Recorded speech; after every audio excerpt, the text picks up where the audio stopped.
Temperature is supposed to get up into the upper 90s this afternoon, which means on the field surface it'll be well over 100 degrees.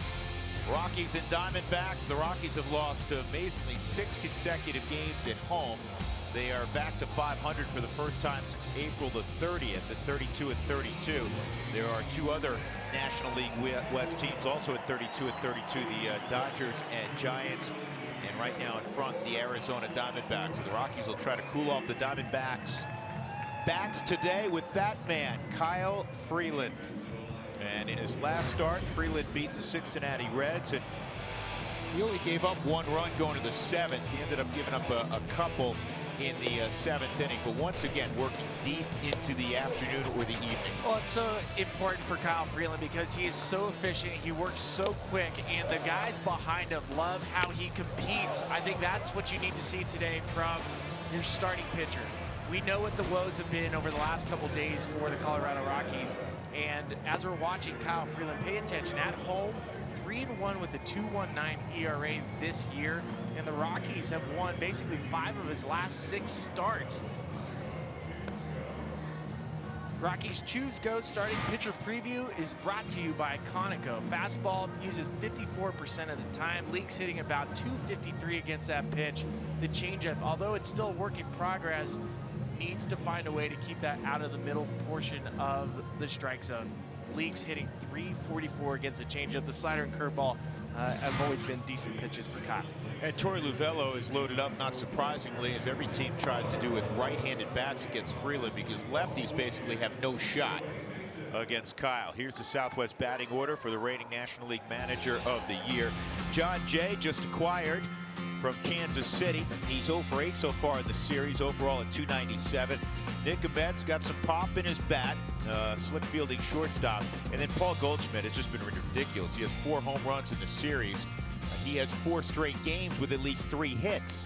So he is as hot as he was cold to begin the season. John Ryan Murphy will bat cleanup. The catcher, Marte Owings, Gerard Dyson, Devin Marrero getting a start for Jake Lamb at third base. And we are set to go. Kyle Freeland, 20 minutes from where he grew up, and his first pitch of the afternoon is high, ball 1 on John Jay, the veteran outfielder. Rockies wearing Sunday purple. And a good fastball there. 1 ball, 1 strike. The .348 ERA for Freeland leads the Rockies rotation by basically a full run. And it's 1-2 on the former University of Miami product.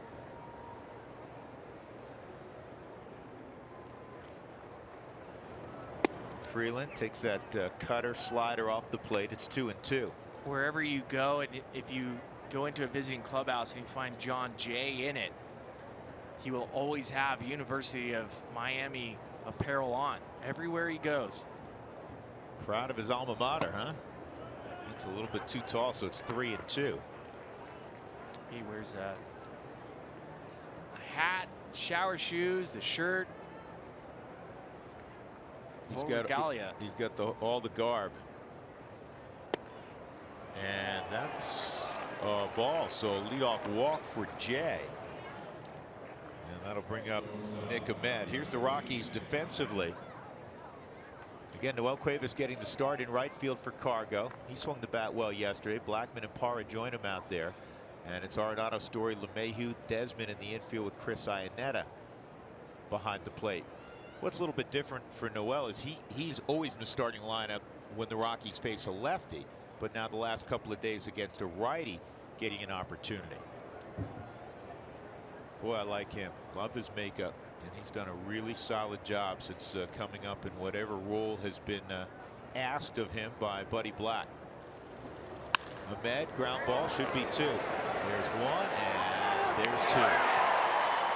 Great footwork by both those middle infielders. One getting to the baseball by Trevor, the great feed to LeMahieu, and you know, momentum's going to take him across the bag. He's so accurate throwing the baseball. Well, the important part in the double play was that DJ resets his feet after he comes through the turn and makes his momentum go towards first base to finish it off. Love watching those guys. That never gets old. Well, what's getting old, though, is watching this guy hit lately. And I don't know how to describe how hot he is. I mean, he's 6 for 9 with 4 home runs in the series. Have you ever? Yes, you can see guys get locked in, and timing mechanically, Goldschmidt has always been sound. Good change up there on the 1-0 delivery, and that was off the very end of the bat. Goldschmidt checking the integrity of the lumber right now. He's going to stay with it. 1-1. So over the last 4 games, we mentioned that he set a club record. He's had at least 3 hits in all 4 games. Swung on and missed. Spilly, he's 13 for 18. This isn't Little League, right? This is the big leagues. Every player on a baseball field that has reached this level has gone through a period where you come to the field and you know you're getting multiple hits. 1-2 fouled off. But to do it at the major league level, that's where, look, think about this. The other day, Jose Altuve had 10 straight hits. 10 at bats, 10 straight hits. And it happens. Somebody that has this amount of talent in Paul Goldschmidt with a very simple swing, when he gets mechanically locked in, he just waits for a pitch that he can handle. And it's going to be barreled. And typically when you barrel a pitch, you have a decent result. 1-2 way inside. Goldschmidt was hit by a pitch by Brooks Pounders late yesterday and took issue with it enough that he had a conversation as he walked toward first with Tony Walters. And there's no question, yesterday the optics of that was terrible. It did not look good. Goldschmidt has been on fire. Pounders went for a fastball in and got away from him and hit him first pitch with 2 outs, nobody on in the 9th inning. It looks, the optics of it looked terrible. But Pounders did reach out to him, sent him a text message, apologize. That's pulled foul. And I mean, not that there's any defense. If you're going to pitch inside, you have to be able to locate inside. But talking to Brooks this morning, he said, listen, last time I faced Goldschmidt, I threw a first pitch slider, hit it out for a homer. I wanted to go fastball in. When you miss arm side, the ball's going to chase the hitter. And that obviously chased him right to the rib cage. 3-2. You thought for a moment with the Diamondbacks with now a sizable lead in the bottom of the 9th retaliate, and they did not. But you always, in baseball, you have to file those things away. Here's the 3-2 on Goldschmidt. He played down in the Southland Conference in college, and when you've watched him in the big leagues, it's not a shock that I tell you that twice he was the offensive player of the year in that conference.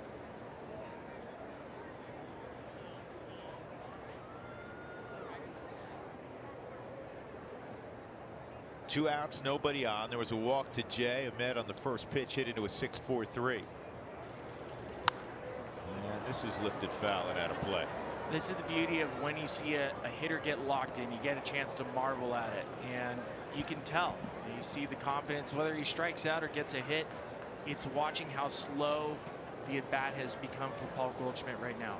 You can tell that mechanically he's not thinking about anything. He's looking for the baseball and a pitch that he can handle, and he's going to swing. This is pitch number 11.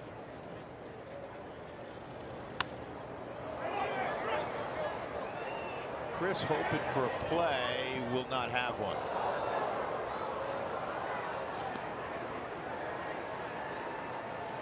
Paul Goldschmidt, always known as a great guy, and helping out his former teammate Chris Iannetta with his gear.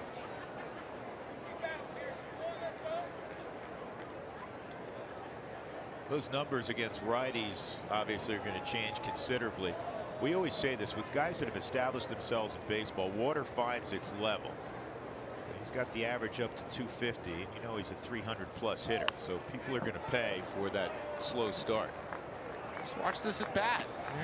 This is an epic at bat, and both dugouts are yelling, "Win it!" Right? Freeland's perspective, Anki's side, all right, win it. And of course, Arizona saying the same thing.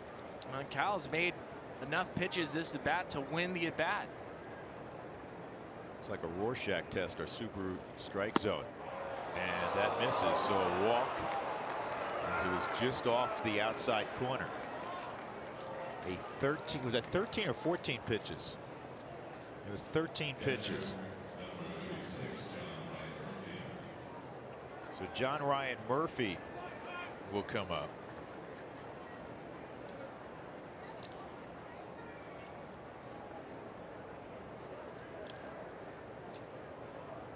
He's hit cleanup a few times this year. In fact, 5 other occasions he's been in that cleanup spot.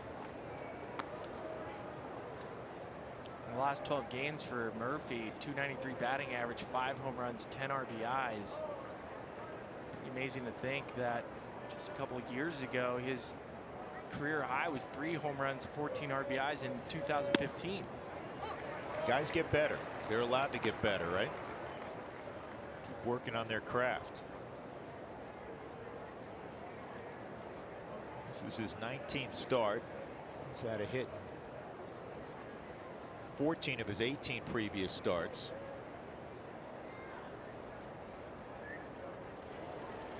Outside, 2-1.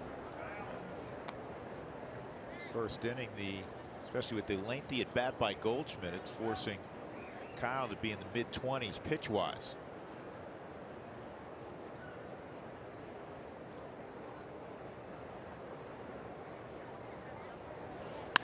This ball lined to center field, but it's right at Charlie. Never an easy play. Charlie handles it, and despite a couple of walks, no damage done. We'll go to the bottom of the first on a Sunday afternoon at 20th and Blake.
A long 2-run home run yesterday, his 6th of the year. Here's the Southwest batting order for Buddy Black this afternoon. DJ will be followed by Charlie. Blackman is 2 for 7 lifetime against Zach Godley. Then it's Nolan in the 3rd spot. What a ball game for Trevor yesterday. He had 3 hits, including 2 2-run home runs. He now leads the club with 14. Jack's tied for the league lead in RBIs with 47. And it's Parra, Desmond, Cuevas, Ionetta, and Freeland to face the curveball specialist, Zach Godley. The only guy who throws more curveballs per outing is Houston's Lance McCullers. You see the numbers on Godley, but as Spilly mentioned, in his last outing against the Giants, he gave up 7 runs in 3 1/3, and it was a short outing for him. A year ago, opponents were hitting 151 off the curveball. This season, batting average has jumped up to about 240. But it's still his pitch, and that is how he's going to work. Try to get ahead and get to that curveball. Fastball's been hit at a 296 clip, and the cutter at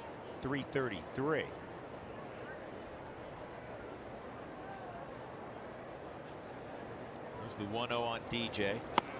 DJ is just 1 for 11 against Godley. You just don't see those kind of numbers for DJ against a pitcher, but it's up and down the lineup because this young man, the University of Tennessee alum, is 3-0 against the Rockies, and collectively they've hit well under 200 against him. That's in there for a strike at the bottom of the zone. 2-1. Godley's looking for confidence in himself as well. The last 6 games, 1-3 with a 7 ERA, 8 home runs given up during that time frame.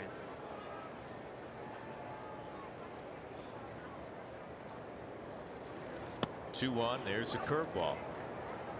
See it stood DJ up a little bit. 2 balls, 2 strikes. Get to face the Rockies this year. Well, Godley was a godsend for Arizona last season.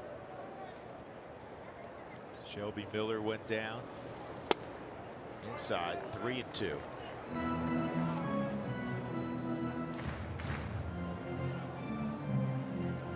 Godley last year 8-9, but forget the 1-loss record. He pitched in 26 starts to a 3.37 ERA. I think especially with starters this day and age, the win-loss column individually could be misleading. High fly ball, pretty deep right field, and this one is caught by John Jay. Battling the sun, and I think he realized how well it was hit initially. So a long out off the battle of Mayhew, and that'll bring up Blackman. Let's check the defenders for the Diamondbacks. They go to the right third baseman. So Devin Marrero is there for Jake Lamb. Ahmed's a slick fielder. Marte plays short as well. Goldschmidt's a Gold Glover at first, and there's Murphy behind the dish. Owings is in left field today, the most versatile Diamondback. Gerard Dyson in center, and steady hand of John Jay in right field. Outside ball 1 on Charlie.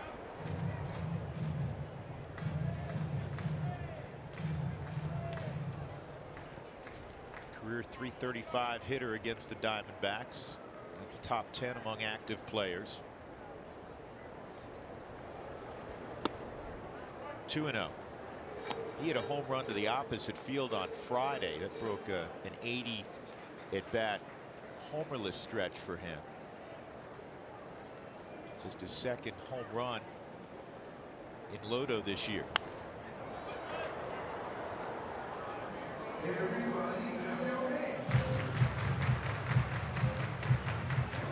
Two balls and a strike on Chuck.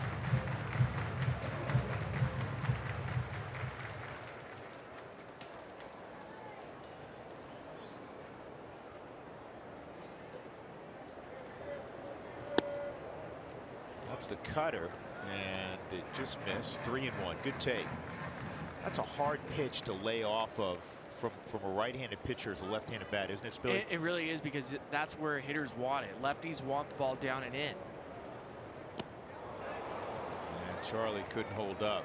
Man, it's such an important pitch for Godley to be able to throw an off-speed pitch for a strike in hitters' counts. That will take the Rockies off of his fastball.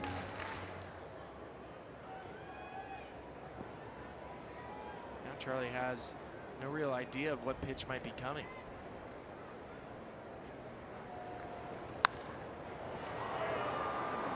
Shallow left field. They don't This see is a it. problem. Nobody sees it. And Charlie's headed to second base, and he's in with a double. You can tell right away, Chris Owings never saw the baseball. From our vantage point, we can't see the sun right now, but Spilly, you played a ton of games in this outfield for 1 o'clock starts on a Saturday or Sunday afternoon, and Chris Owings is staring right into it, isn't he? It's a difficult play for an outfield when you cannot find the baseball. You start looking to your teammates. He's asking his teammates, look, he cannot find it.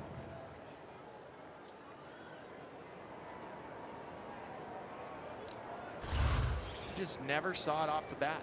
It's why you always go hard also. Charlie ends up at second. It would have been cardinal sin if he got just a single out of that. So now he's in scoring position for Nolan. 1 out.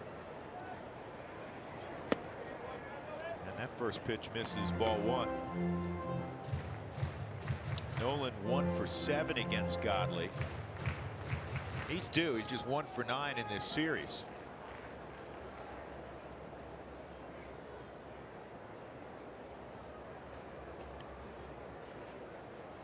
Rockies have been a high-scoring team in the first inning this year. Put a lot of long balls in the first inning also.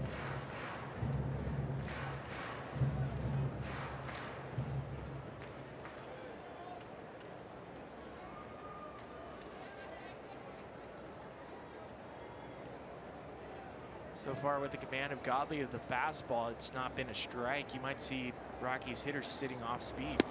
There's the breaking ball. It's more of a slider.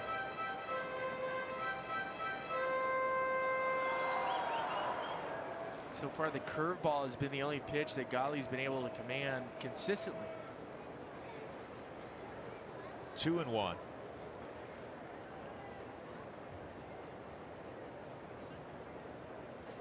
Story on deck.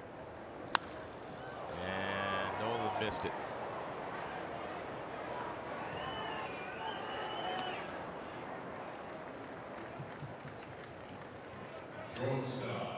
Two outs.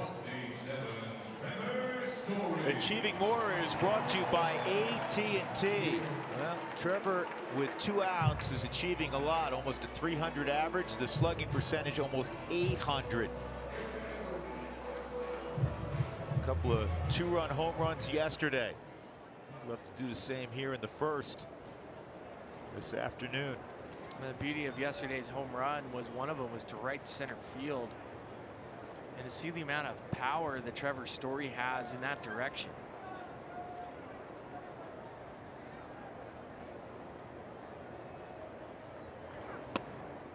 First pitch misses. Well, yesterday 2 no-doubters off the bat at Trevor. When he hits them, they stay hit. That home run was so impressive. That's the biggest part of the field, opposite field. This one a little bit of a course field home run, but caught out in front. So I don't know how you could say Coors Field home run. That thing still went 430. There's times where the ball flies out of here. 95 degrees or higher. The ball's traveling pretty good. 95 degrees. Go backwards. It was 97 degrees yesterday. Oh, no, oh, temperature. I thought you were talking about launch angle. Yeah. It's like Spilly, go backwards. It does that. 1 ball, 1 strike, despite both pitches being the Subaru strike zone. Good swing, 1 and 2. So Trevor has 47 RBIs. Eugenio Suarez of Cincinnati, the Rockies just saw him, also has 47 RBIs, tops in the National League.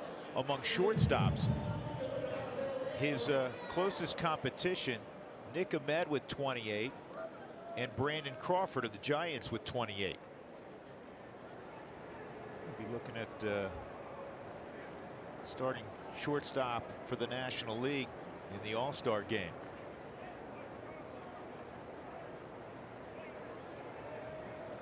One, 2, curveballs in the dirt. JR, his teammates call him JR Murphy, making the block. Not to be confused with John Jack Murphy. The stadium? Is that who? No, that. Remember when it was Jack Murphy? Yeah. Former sports writer. Bob Murphy's brother, the late Bob Murphy. Outstanding voice of the Mets. 2-2. And Trevor hits one to right center field. Cutting it off will be John Jay. And that will end the threat as Charlie Blackmon is left at second. No scores. We go to inning number 2.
in downtown Denver at Coors Field. The Rockies tied up 0-0. For the Win is brought to you by Pizza Ranch. It's pretty simple. Damage control. Rockies have given up 10 or more hits in 11 straight games. That's a lot, Drew. It's a club record. It's the first time, forget the Rockies, first time in baseball it's happened in a decade that a club has gone. Is that a fair ball? It should have been. Let's just call it fair. Yeah, it should have been.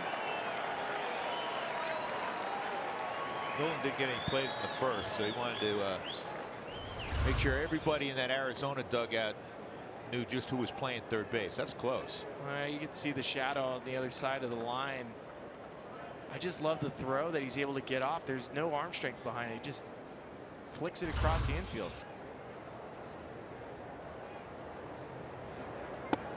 And again, your description of it, he flicks it across the infield.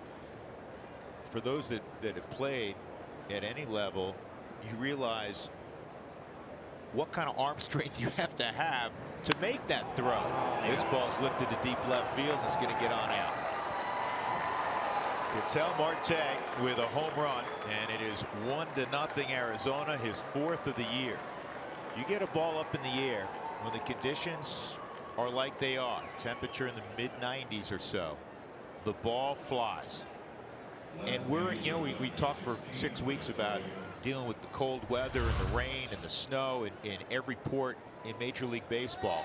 Well, now you're into the hot weather portion of the season, wherever you go. And this is where the league averages started to creep back up to where the normal levels that baseball is accustomed to. That's the 4th home run of the season for Marte.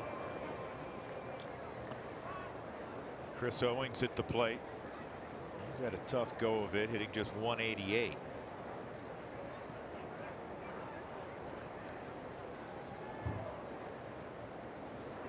Tenth home run allowed by Freeland this year in 73+ innings.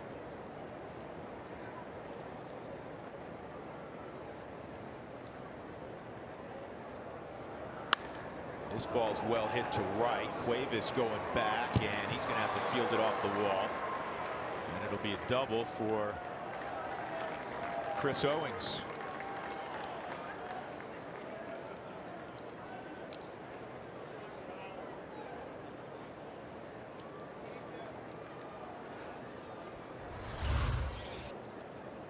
Cutter on the back side of the strike zone on the Subaru Supermo, and Owings gets a good part of the barrel on it right off the wall. Cuevas plays it correctly.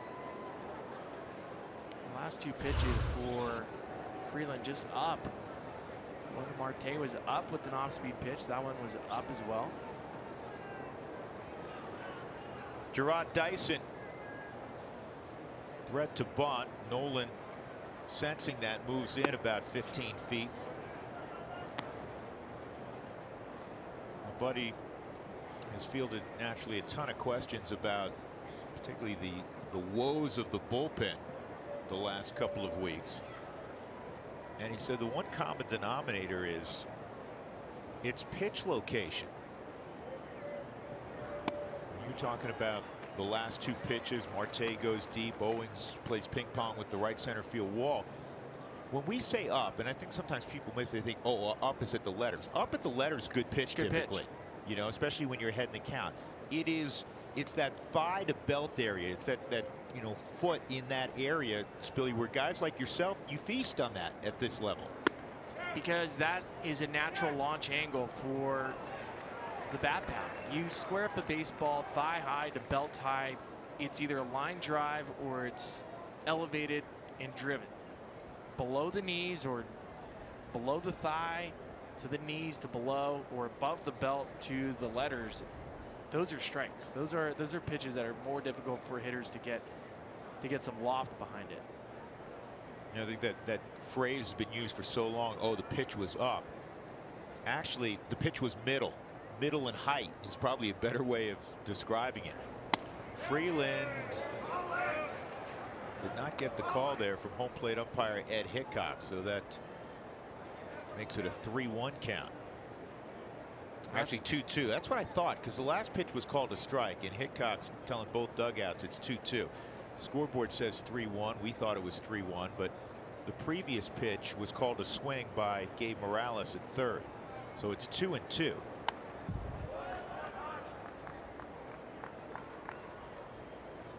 Freeland hunting a strikeout here. He's got Barrero on deck and then the pitcher.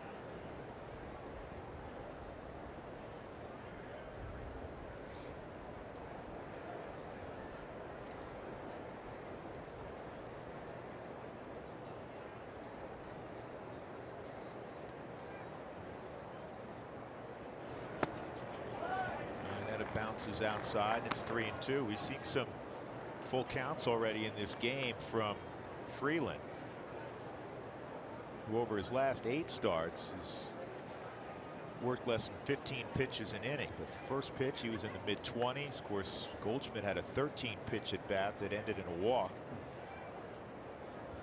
He walked John Jay to begin the day on a 3-2 pitch. 3-2 on Dyson, and he got it.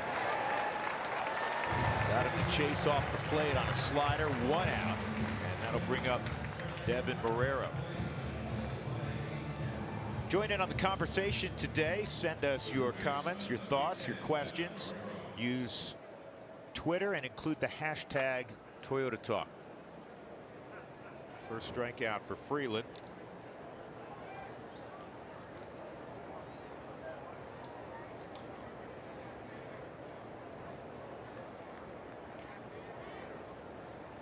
Devin Barrero out of Arizona State.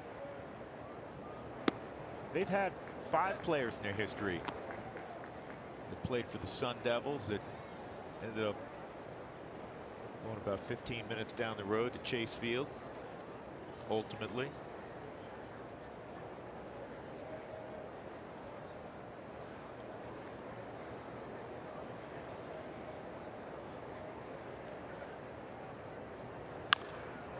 This is a bouncing ball at DJ in between hop. He handles it perfectly. Goes to Desmond, 2 outs. And now you have a real chance to get out of this situation with the pitcher Godley coming up. He's hitting 100 this year.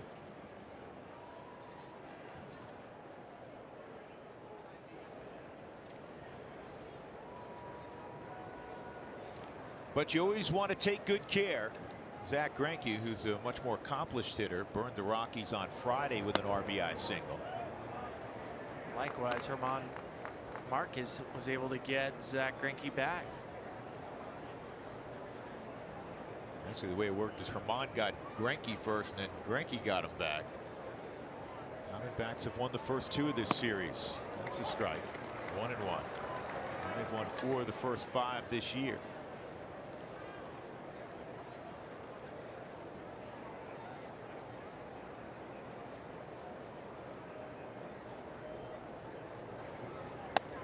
Two and 1. Last year, Godley, this is a great story. Andrew Chafin, who one of the left-handers, works out of the bullpen for the Diamondbacks. He lived last year and continues to live in his 42-foot RV. Well, last year he had a roommate. It's 3-1 now. Zach Godley lived with him in his RV. And a roommate in the RV? They were roommates. 2 big leaguers living in a 42-foot RV. That's great. Stories like that. Yeah. But even better if they lived in the parking lot at Chase Field, right? 3-2. Kind of takes me back to a couple of guys. And I'm turning to Doug because I know Doug remembers this. Dave Kingman, who could hit home runs as far as anybody who's played in the last 60 years. Strike 3 on the inside corner. Kingman lived at one time on a boat during the season when he was in San Francisco. I think Derek Bell did the same thing. Derek Bell with the Mets.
For the Rockies here in the bottom of the second. We got to update you on some roster moves. Yesterday, the Rockies placed Harrison Musgrave on the bereavement list. His grandfather passed away, so they recalled left-handed pitcher Sam Howard from AAA. And then today, they placed Scott Oberg on the DL with a back strain and selected the contract of left-handed pitcher Jerry Vasto. Now, I was able to talk to Vasto before the game today, asking him, hey, what are you going to do to come in and help this bullpen? And he said, you know, just really focus on not doing too much. I'm just going to come in and do what I do well, guys. Well, let me tell you this. Jerry Vasto was doing really well in the PCL. This was not just an emergency. Jerry Vasto earned a right to be up here. 171 ERA in the very difficult Pacific Coast League. And on top of that, Spilly, in 21 innings, he had struck out 26, walked only 8, and that's an area that he needed to clean up historically in the past. And Buddy was pleased to see that, so Jerry Vasto is down there along with Howard.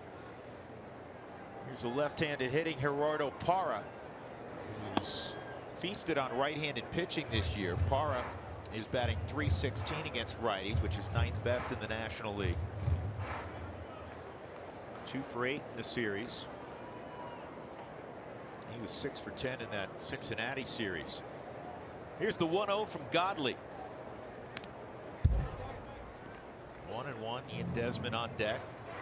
A 1-0 lead on the home run by Ketel Marte, who, by the way, now has 10 straight extra base hits.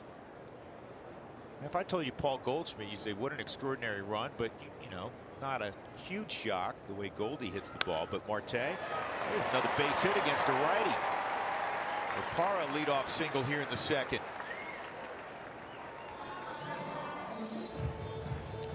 Parra is the one guy in the lineup who swung it decently against Godley. He's now 4 for 9.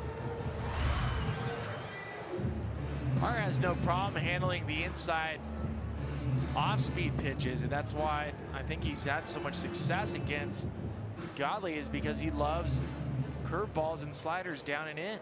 What was great was watching Parra go stand next to Paul Goldschmidt. Typically when guys are on fire, you may touch him, right? You'll go and you'll wipe him. You'll touch him and then you'll wipe yourself to take whatever is going on with him and give it to yourself. Well, they're good buddies. They were teammates for a few years in Arizona. That was the first thing Gerardo did. He went and wiped them. Give me some of that. 1 strike on Ian Desmond. 2 strikes on Desi.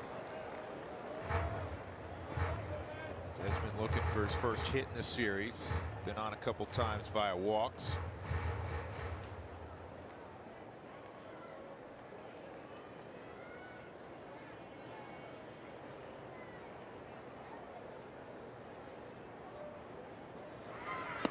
And he got him on a curveball. First strikeout for Godley, and that'll bring up Cuevas. Great location. Not only great movement on the curveball, but great location. And when you're ahead in the count, you talk about a pitcher's pitch. The best that Desmond was going to do with that pitch is either foul it off or hit a ground ball. A weak ground ball to second base. Exactly. So here's Cuevas. Well, yesterday, 2 for 3, including a double. Facing Godley for the first time, naturally. And that's a strike.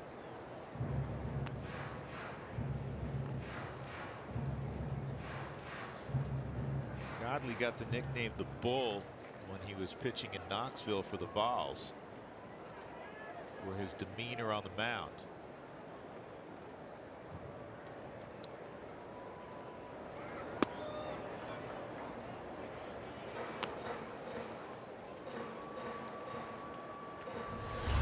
Show you something with Godley, how he falls over. Now typically you don't see pitchers fall that hard towards first base, which also tells you as a hitter, if you do feel like dropping a drag bunt, if you're not seeing the baseball well against him, he's one of the candidates that he's primed for a base hit on a drag bunt. It also creates some deception for as a right-handed hitter, because it's hard to pick up the baseball when somebody's falling over that hard. 1-2.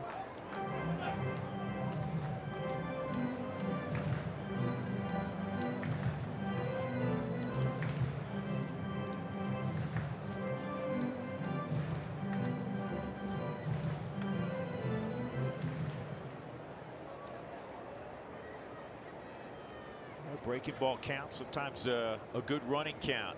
Parra, not a speedster, a selective base runner, and this is on the ground to third. There's one, and on the first, not going to get Cuevas, who runs well. So with 2 outs, Noel will swap spots with Parra, and that'll bring up Ionetta. Ionetta in the 9th inning yesterday, pinch hit. He hit a rocket off the scoreboard at right. He hit it so hard, he got just a single out of it.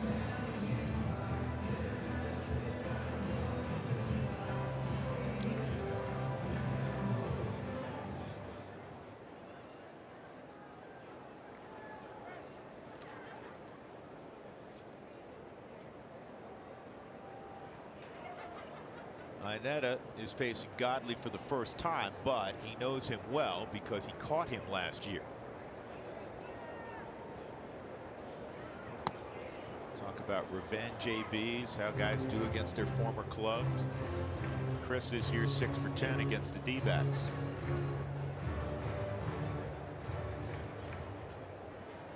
You see, we'll talk about this next week. Do you see Reese Hoskins? He came back off the DL. He hit a home run yesterday for Philadelphia.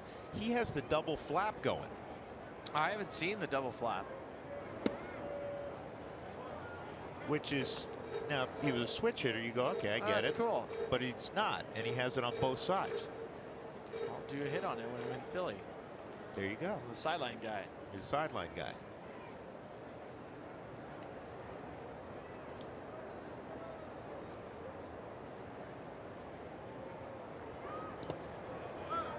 Dirt, 2-1.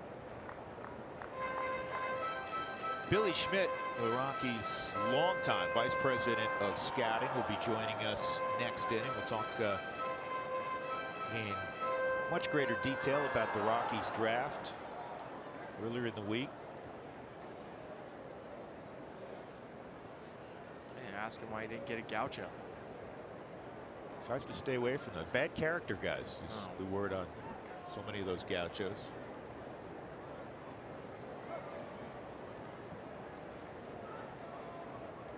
There's Billy. Are you prepping for next year's draft? That's what they do. Or he's trying to sign some guys, some of the remaining draftees.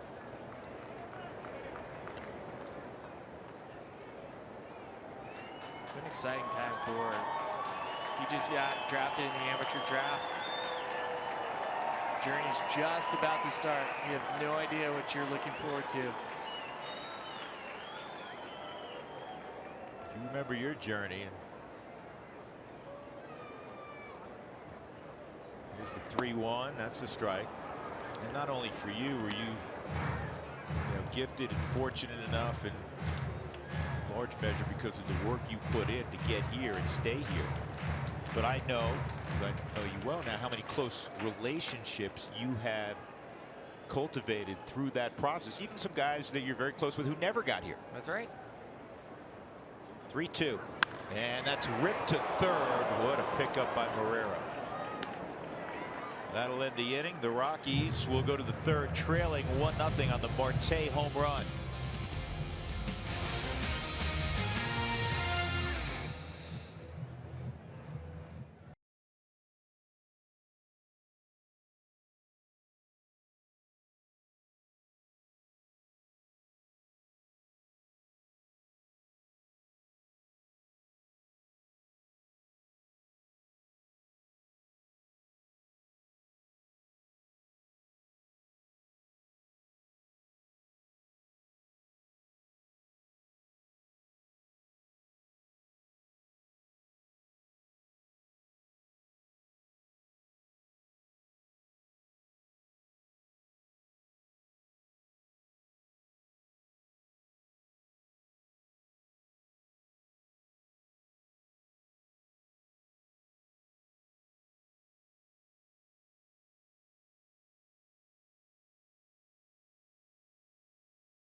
AT&T Sportsnet is brought to you by Subaru. Love, it's what makes a Subaru.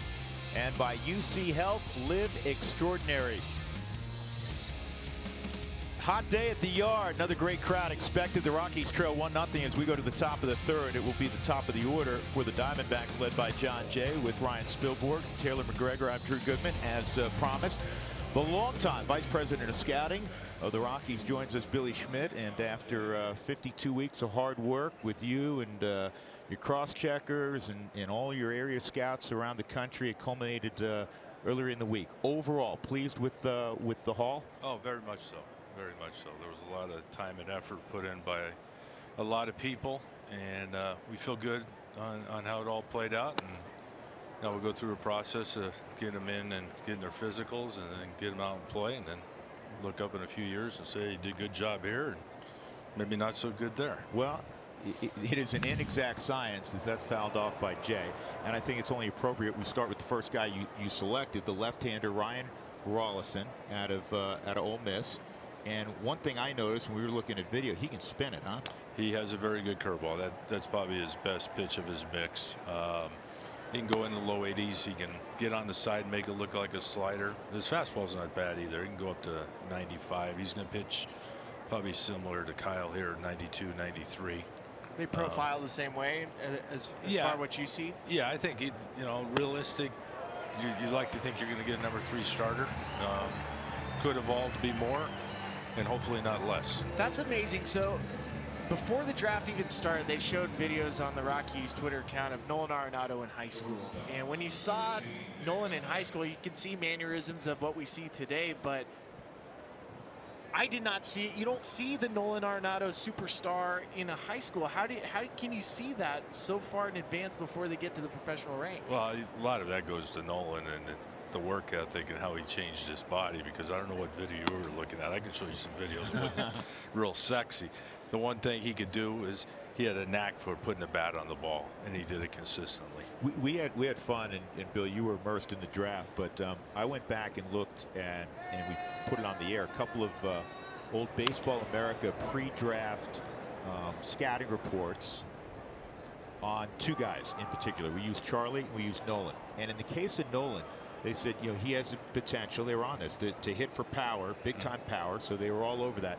They said defensively, maybe 3rd, but probably his future, because he's very limited defensively, will be behind the plate. Now we fast forward, as a big leaguer, Nolan arguably, to many who've been in this game a long time, the best 3rd baseman defensively they've ever seen. So it's an inexact science. They nailed Charlie, and I know D-Mont was on Charlie early, and they said he could be the sleeper of the draft. And I think you look back on that draft that you put together, Charlie very well is the sleeper of that draft. Oh, very much so. I think the one thing, until we get them into our system, we try to do a great job of getting to know the kids and what makes them tick. But I always use the example, did you know everything about your wife till you lived with her? Both you guys. That's not the case. So it's better asked actually for Stacy and for Christy, it's better ask them, did they know as much about us as they wish they did at the time? Correct. So once we get them with Zach Wilson and his group and get them in our development system and really get to know them, and that's where you go to Nolan and Charlie, or you have 2 guys of tremendous work ethic, and in Nolan's case, he changed his body and became the player he is today. In my opinion, the best 3rd baseman in the game, and not close. You talk about how happy you are with the haul that you received in the draft. Let's talk about the scouts for a second, because I ran into Jordan Zarnick, a teammate of mine who's now a scout, and I asked him, I said, how many miles did you drive last year? He said 50,000 miles, which is typical with a truck driver, like a normal truck driver. How much work do these guys put in to get the amount of information necessary to have a haul for a draft? It's really become an all year round process, and then reality, we'll start this week with some national showcases, more probably identifying kids, and then the USA Nationals are in a couple weeks, and it's become almost all year round. So jokingly, one year kind of rolls into the next, but they'll watch the guys in the summer, really trying to get to know them. They'll do work in the winter. It's a lot of effort. It's a lot of time and a lot of effort by a lot of quality people, and we do have working for us. 2-0's in there, 2-1 on Goldschmidt. What's fascinating to me is a couple of things. The work that's put in for area scouts, number one, and they may not get a guy selected. I mean, 52 weeks, and you know, a guy that you had high on your board, somebody else did, and maybe you had him between the 10th and 15th round, and somebody takes him in the 9th round, and all that work for that area scout, it's really appreciated. But there's no guy that they can then follow in ensuing years, right?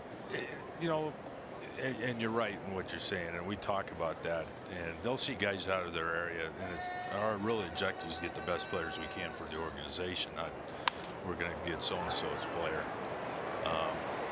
But at the end of the day, yeah, it is really a lucky process, because I could have a folder, we're ready to call the name, and 2 clubs in front of us, or the club in front of us takes the same player. So that guy's done all the work. He's evaluated him right. He's this, this is where I would take him. You got 1 out of 30 shots to get the player. What's the reaction like when you have a player that either falls in your lap, that somebody that you were hoping to get, and he ended up being there, or to your point where somebody grabbed the guy that you wanted right before? What's the reaction like in the draft room when something like that happens? It can be very emotional. There's no doubt. And there's anxiety, and you know, it's kind of neat when you see and we bring all our scouts. We do our draft down at Salt River Fields, and so we're able to bring all our scouts in now, and the excitement among the group that for the other scout when he gets a player, and you can see it building up, because you don't know how it's going to go, and you have 2 guys kind of think they have a shot at a player, and then the other guy gets it, but they're excited for each other, and it's more about the group than it is the individual. That's great. You know, several years back, Billy, you guys were kind enough to allow me to sit in. I think it was second day of the draft, and I was amazed and mesmerized at the same time at how rapid, you know, outside the first round. I know the rules change a little bit, but when you get, you know, 10 through 40, man, I don't know how you guys do it. Let's say you want to take Ryan Spilborghs, and Spilborghs, like you just said, he's off the board. How do you find that next guy right away? Well, I mean, it's your preparation, it's a process, and you're prepared, and you have numerous guys, and if one goes, and you're taking the next one. So you've kind of prepared yourself for that. And yes, the third day of the draft, it's rapid fire. It's pick your player, and the next guy pick, where the first night can be a little slow. Hey, real quick, and if you don't mind, can we keep you for another at least half? Excited. In the second round, you took a monstrous kid, first baseman, projected, I would assume, out of New Hampshire, which is not exactly the most populous state, and I don't know what kind of competition he played. Again, I looked at a little video. This dude's strong, man. He is strong. He's big. Grant Levine. Probably, if you want to do a comparison, kind of, we looked at video of Anthony Rizzo in high school. I've heard people tell me Freddie Freeman. Along the lines with that, he's 6'4", he's about 230. So already he's a big boy. He's a big kid. We'll come back. Vice President of Scouting Billy Schmidt joins us as we talk about the draft. 4 strikeouts now for Freeland. Rockies down 1-0.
Our great TD Jared's got some family in the house. They're all first responders, so we thank you for putting up with Jared, number 1, and number 2, for all the hard work you do.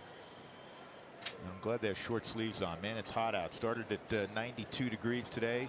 Heard it may go up to 97. Kyle Freeland's going to lead it off for the Rockies, trailing by a run against Zach Godley and Arizona. Once again, Billy Schmidt is with us, Vice President of Scouting. 19 years now running the draft for the Colorado Rockies, and a lot of great finds through the years. And speaking of great finds, we showed you the top 10 picks, all you fans at home, but I want to throw another graphic up there of guys that were taken outside the top 10 that at least were interesting to me. Zach Hall's a right fielder for Dave Hadjic, who was a coach in the organization for a long time, now down at Colorado Springs. Tell me a little bit about Hall.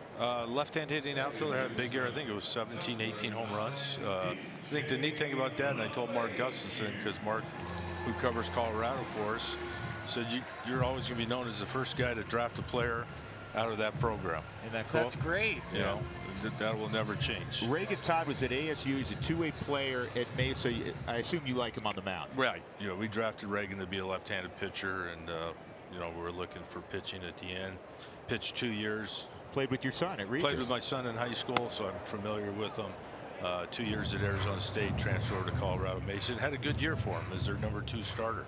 Get to another name on there, a kid who played with my son on the Rocky Scout team, Caden Zimmerman. Great kid, real twitchy shortstop. I know you guys liked him a lot. He's an Air Force commit that you still take a flyer on late. Yeah, we'll see what happens. Sure. We'll sit down. Mark and Sterling Manfred will sit down with him and his family and talk about what's best for Caden going forward. And the last one, which I found really interesting, Billy, is Coomer Rocker. I saw him at Perfect Game. This guy at one point was looked to be a top 10 pick and slipped all the way to late. You guys grabbed him. He's a Vandy commit. Yeah, his ability, needless to say, warrants being a higher pick, which happens.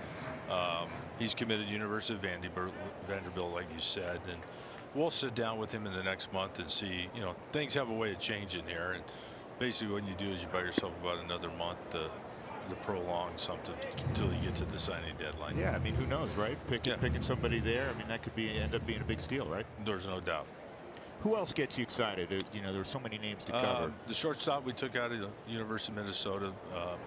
He's a high quality player. His dad, a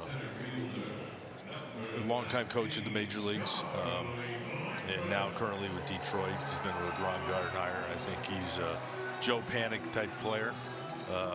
He's a good, played shortstop, might end up at going over to second here at this level, but real good instincts for the game, and took a lot of pitching, and hopefully we get some arms up here to help us. Did you notice any different trends in the industry? I noticed that out of the first 10 picks, you took 9 college players. Are you starting to see more two-way athletes too, pitchers that can also play the outfield with the Shohei Ohtani? Are you seeing any of that?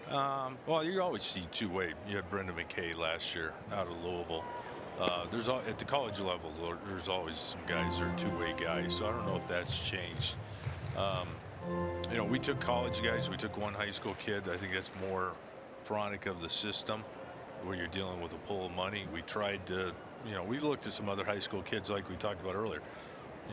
We had our eye on somebody, and all of a sudden he goes 10, 15 picks ahead, and then you have to kind of restructure, and it ends up being that way. But you work with what you have. When you're trying to look at college players, how much closer are they to the major leagues by being able to go to college for a couple years? I mean, they have the advantage. Usually, they've went there, they've been scouted.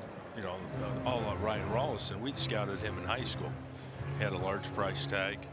He goes there for 2 years because he's an age-eligible sophomore, and he matured, and he comes out. So it's almost a case-by-case, Ryan, and when you look at it.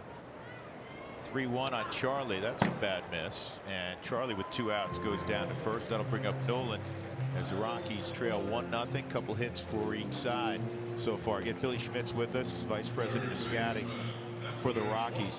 One of the things I also noticed, you went with some major college programs, I believe, throughout at least the top 10 and probably beyond. What level, I think some people want to know, when you're seeing SEC baseball, what level of professional baseball does that equate to, or does it equate at all for you? I can tell you, for one, it's not AA like they like to say it is. On some nights, it's a good, if you're watching Casey Mize throw, it's probably a guy that you're going to see in high A ball. From that case, some nights it might be, rookie ball level type. So from a night to night, but a good college program and some individuals, there's some, it's going to probably be more towards high A. People always ask, how often when you're drafting are you trying to fill needs at the major league level, or are you just trying to get the best available player? Oh, you have to go to the best available player. These kids, if we're quick, they're going to be 3-4 years. That'll end the inning. Billy, can we stay you for another couple minutes? Yes, not a problem. Appreciate it. We'll continue on. Billy Schmidt is with us. The Rockies, as we go to the fourth, trailing 1-0. Kyle Freeland, Zach Godley hooking up.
.30 a.m. You can always get a photo with current Rockies players as well as all-time 25 alumni like Larry Walker, Ellis Burks, and more. Get information Rockies.com/25.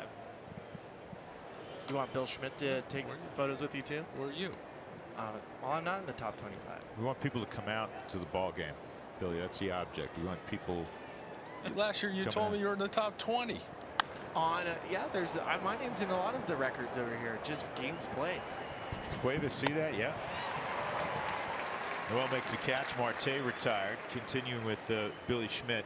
Billy, how going back 2 decades now for you? You used to coach. You were at Long Beach. You've held a lot of hats, worn a lot of hats, I should say, in baseball. From a draft perspective and a Rockies philosophy, how have things changed, evolved over the 19 years you've been in charge?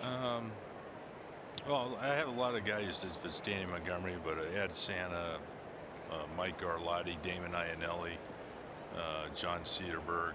Those guys have been with me the whole time here for 19 years. If we've done anything, I think we've simplified our process. I'm very process oriented, but I've tried to, over time, learn from your mistakes. Try not to make them again, but to simplify things. That's why you didn't get any gauchos. Understood. I drafted you, though. I told him it was a character thing. You know what? Historically with gauchos, right? On the other side of the field right now, Gerard Dyson, he's on deck, was a 50th rounder, and he said the organization that drafted him, the Kansas City Royals, saw something in him that he didn't see in himself. How many times do you see that in a player, where you draft somebody and he didn't realize what he was potentially going to be? I think that comes more with the area scout. They're the ones start painting the picture what they think the guy can become. Well, I always talk to him about make sure you don't want it more than he's capable of doing it. But at the end of the day, I think that's the area scout. Wow. Where he looks and says, I think this guy has a chance to do this. You touched on this earlier, Billy. I always think the toughest thing in all of athletics when it comes to whatever draft you're talking about is trying to determine, and you guys do exhaustive homework on this, what is inside a guy. Like we have Nolan on there. Nolan, Charlie, DJ, for me, they play every day with a chip on their shoulder, and a positive chip. They find something that will fuel them. How do you determine, like Dyson and Spilly brought out, that there was something inside this guy that I'm not going to be denied? We spend a lot of time. You talk to a lot of people. You watch him play. How does he react to failure? Has he had to deal with adversity in his life? And like I said, going back, you spend a lot of time digging, but you really don't know till you get them. Because a lot of kids, especially the high school, and we're talking about a kid in New Hampshire, they've never failed. Sure. And they're going to go out for the first time. Spilly left Santa Barbara. He had never failed until he got the Pro Bowl. And then you learn how do they handle it. Failed chemistry. Billy, it's a fascinating deal. We appreciate it. Good luck with this group. And we showed you earlier, I said, Kinley, you'd get ready to go out on the road again. Start for next year. Next Sunday, I'll be hitting the road again. There you go. Thanks, Billy. All right, guys. Thanks. Billy Schmidt.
To participate in Colorado Taco Bell locations the next day between 4 and 6 and get your Rockies taco special. Liv Moss at Taco Bell. Rockies trail 1-0.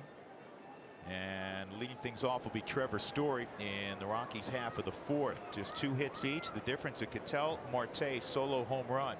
Big thanks again to Billy Schmidt, longtime vice president of scouting and one of the most well thought of. There's a base hit to right. One of the most well thought of scouting directors in all of baseball. And I'll tell you what, for me, and I know for you, because you think the same, we think the same way in this regard.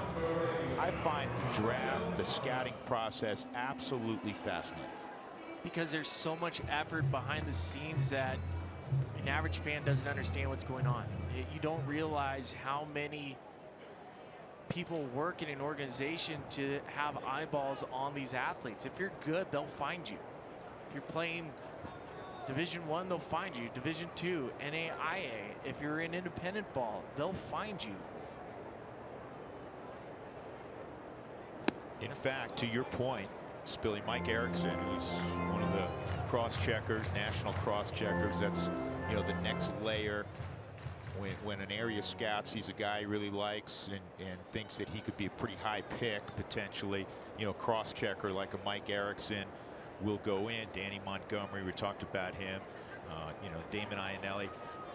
The point is that the story is that I was talking to Mike a couple weeks ago, and he was about to get on a plane to go up to North Dakota to look at a D3 pitcher.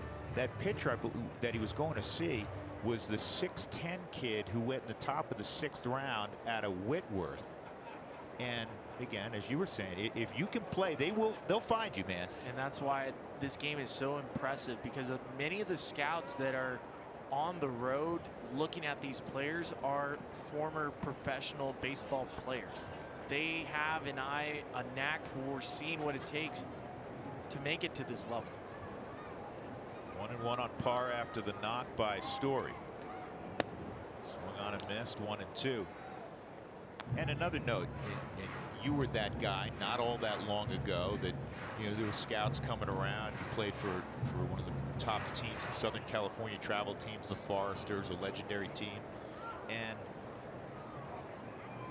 you may go 0 for 3. Yeah. Or maybe you go 0 for 1 and 2 walks, and you only get 1 ball in center field. It's down low. How do you impress a scout? And I always tell kids, you know what? They're watching all the things you think they're not watching. How you take your 2 or 3 ground balls if you're an infielder between innings. How you take the field. How you come off the field. How you react after popping out. How do you react when your teammate does something well? They're taking all of those things into consideration because they may see more of that than you actually hitting a double in the gap. They want to see a good teammate, because that at the end of the day is the most important part. Line drive, got to get back. Story will. Hard hit ball, but it was right at Nick Ahmed, 1 out, and that'll bring up Desmond. Well, for Zach Godley, we mentioned earlier, last 6 games for him, over 7 ERA, but we also warned, don't let somebody grab their confidence. And Godley's had good numbers against the Colorado Rockies. You can see the confidence is back. He's feeling good. He's bouncing off the mound like he typically does, but the curveball's starting to become a weapon for him.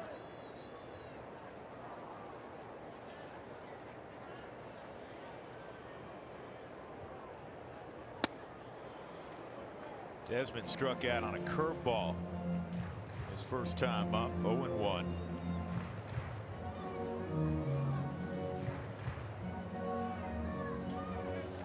Godley, at least so far, is pitching like the guy that has dominated the Rockies in 3 previous starts, not the guy that was struggling coming in. And if you're wondering, you know, is Story going to take off? He keeps consulting with Tony Diaz. The problem is Godley is about 1-2 to the plate. Average is 1-3. If you're 1-2 to the plate, it's hard to run on that. You have to read ball in the dirt. And if you're going to run on any Diamondbacks catcher, he takes off, and the throw to second is going to get him.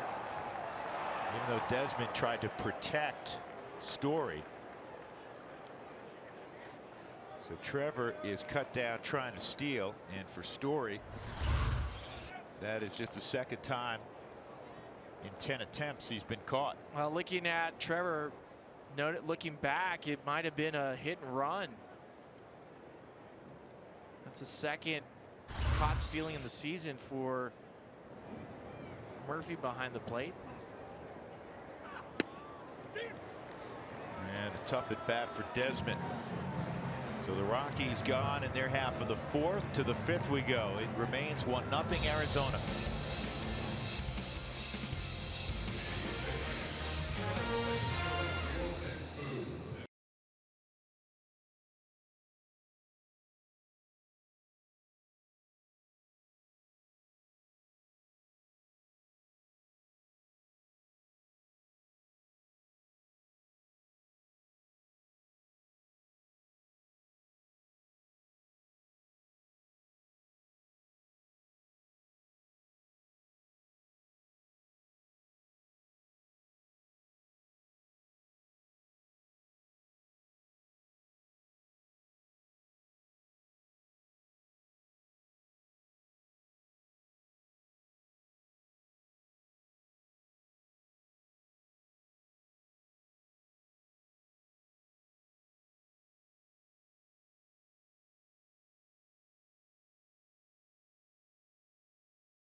So always go to AT&T Sportsnet RM on Twitter to cast your vote. We'll show you during our post-game show what the results were. What was your favorite post-game snack after a Little League game? Sliced oranges, juice box, popsicle. I go back when they still gave kids soda. For me, we call it, I guess, pop out here. Growing up in New York, we called it soda. And there was always like 3 cans of grape soda, and you wanted to get the grape. And those are the worst for you. The grape soda. Is that the worst for me? Yeah. Well, that was what I aspired always to get. And if you got the grape soda, it's like, even if you lost the game, you were a winner. Yeah, because they're hopped up on so much sugar. Right. Here's the 0-1 on Marrero, and that is pulled to Nolan. He comes up with it from one knee. He's got that throw down, and Marrero gets denied a base hit. Flashy play by that flashy third baseman. One gone. I don't know how to act anymore when he makes these plays. I'm going to marvel at it. Quick first step, sees the ball in the glove, knows he has time. He doesn't even have to set his feet. He sets his knee. This is the best third baseman in baseball, bar none. Don't even question it. Even Mike Schmidt, who we'll see tomorrow in Philadelphia, agrees. Zach Godley takes a strike. Last inning, Freeland worked a 7-pitch inning, which balanced out that first and second inning where he had to throw a number of pitches. Godley fouls that off. Nobody appreciates great play more than the pitcher, and he's like all of us at home. Are you kidding me? Glad you're on our side, right? 0-2 on Godley, 0-3, and that's all you get. 2 outs, 6 strikeouts for Freeland. Let's go downstairs, visit with Taylor. Taylor, are you staying cool?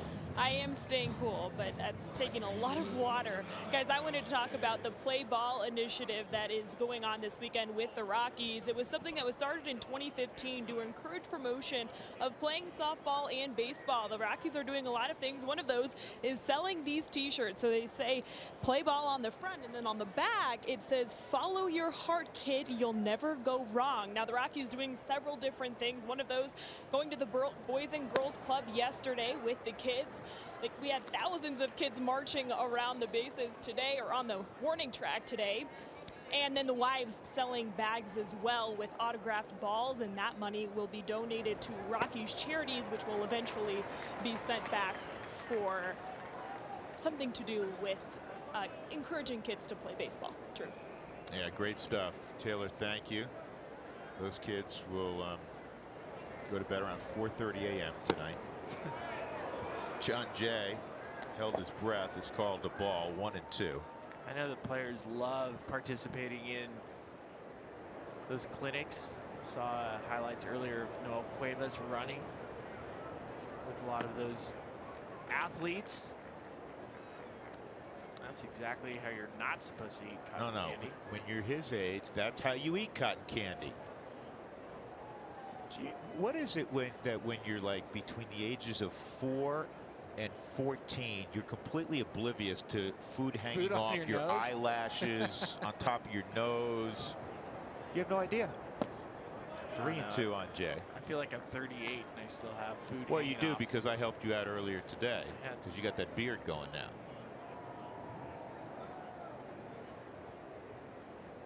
The barbecue pork from 3 days ago. I'm telling you to tug out of the beard earlier. Did he go? Yes, he did. Another strong inning. That's 8 in a row now for Freeland. Get him a couple of runs. Kyle doing his thing. I'm good, Mom. It's on your nose. No, it's not.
Today on a brand new episode of The Club, catch up with pitching coach Steve Foster in Cincinnati as he reflects on his days with the Reds. Plus Chris Russell reflects on his college playing days down the road from Cincinnati when he performed at the University of Kentucky. And Ryan McMahon will go to the Louisville Slugger Factory to make his own bat. That and more today on The Club following this ball game between the Rockies and Arizona. Rockies trying to snap a 6-game home losing streak. Trying to snap a 3-game losing streak overall, and they've lost 7 in a row, amazingly, at Coors Field against Arizona. Cuevas at the plate, and he holds up, so it's 2-0. Zach Godley has limited the Rockies to 3 hits in the game, and one of the hits was a pop fly in the first inning by Charlie Blackmon that Chris Owings couldn't see in the sun. So there's really only been 2 legitimate hits. Parra single, a Story single, and this is popped up down the right field line. This is in no man's land, and Goldschmidt can't get there. 2-1.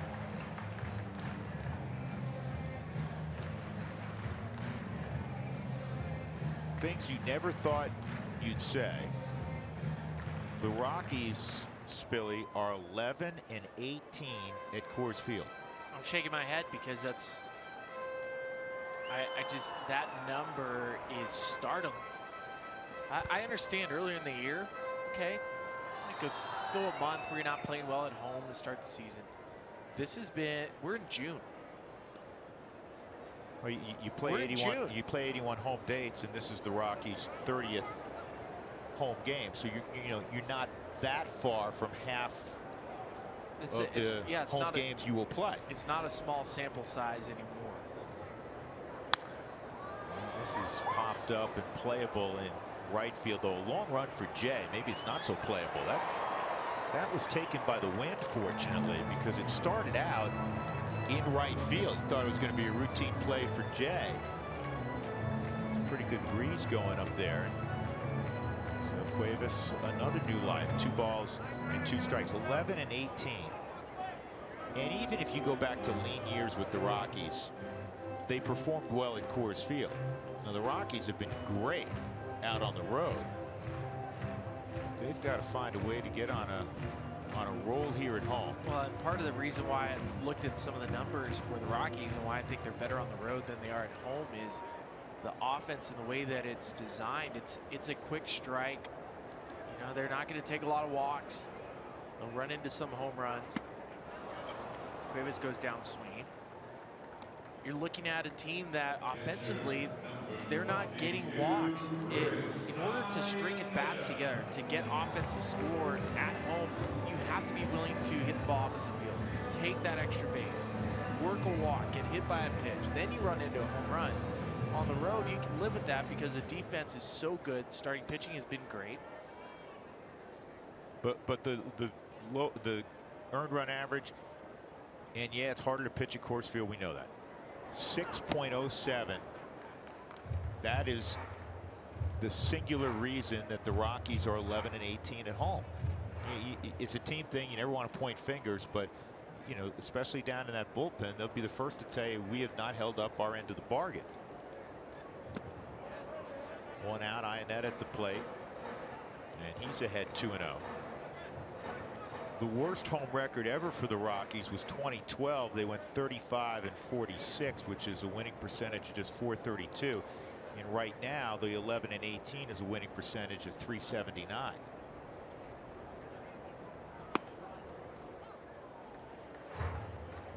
Two and one as Godley paints the outside corner.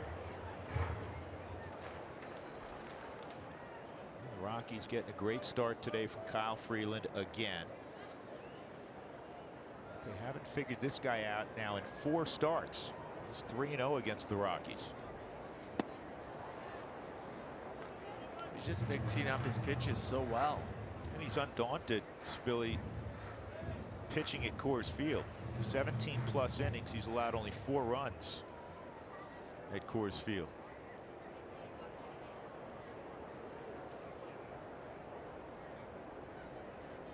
Two. And that cutter strikes out Ionetta. Enjoy flexibility with the Ballpark Pass. A discounted ticket package lets you choose the games that fit your schedule and redeem from your phone right up until first pitch. 6 strikeouts, 3 in a row for Godley.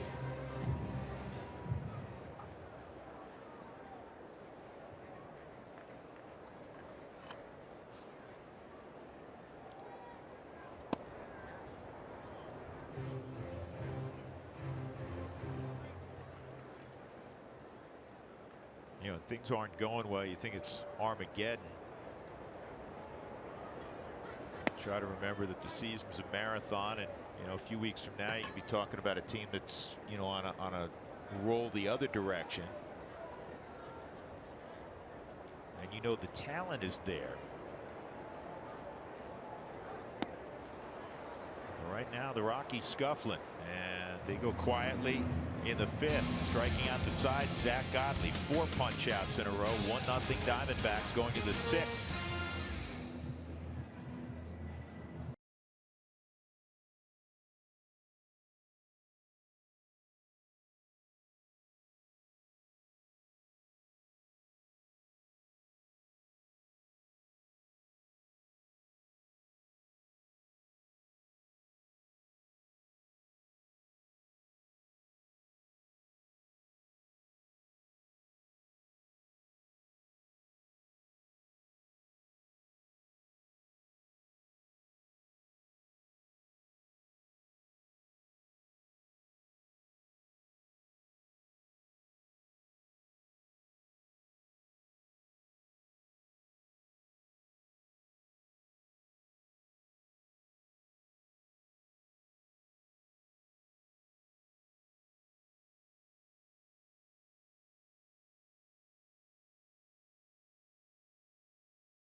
Rockies news and notes are brought to you by All Copy. Adam Ottavino is getting closer. He threw a full-on bullpen session yesterday, and everything went well. Does not feel that oblique that he strained a couple of weeks ago, and this season he has been as good as anybody coming out of the pen in baseball. And I think this is an understatement to say the Rockies have missed him considerably. And there's Otto doing some maintenance work right now. And in the words of Buddy Black, when we talked to him earlier today, if you look at Steve Foster, Buddy, when a guy's getting close, like to say he's closer than you may think. He's closer than you may think. And I think watching Ottavino coming out of the Rockies bullpen over the last 14 games, I mean, it shows certain opportunities over the course of the season where you could use some help, and how important certain guys are when you're missing them. We saw how important it was to have DJ LeMahieu when he's gone out of the Rockies lineup for the amount of games that he was missing.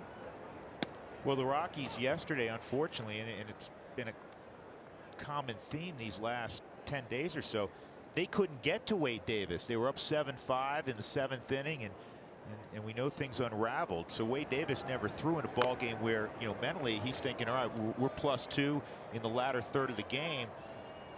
I'm getting ready to do my thing. And unfortunately, they have not been able to get the baseball consistently to Wade. Hopefully we see Adam in the very near future. Rockies will have tomorrow off and spend the off day in Philadelphia. And then they'll play a 3-game set against the Phils Tuesday, Wednesday, Thursday afternoon, and then it's on to Arlington to take on the Rangers on the weekend.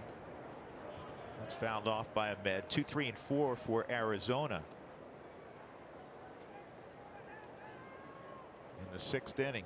The difference in this game, a leadoff home run in the 2nd to left field by Ketel Marte.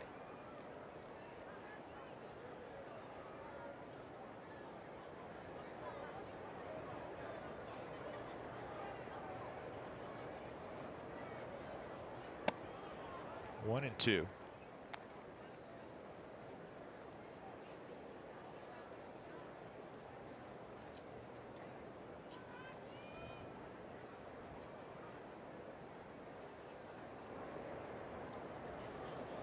One, two, that's close.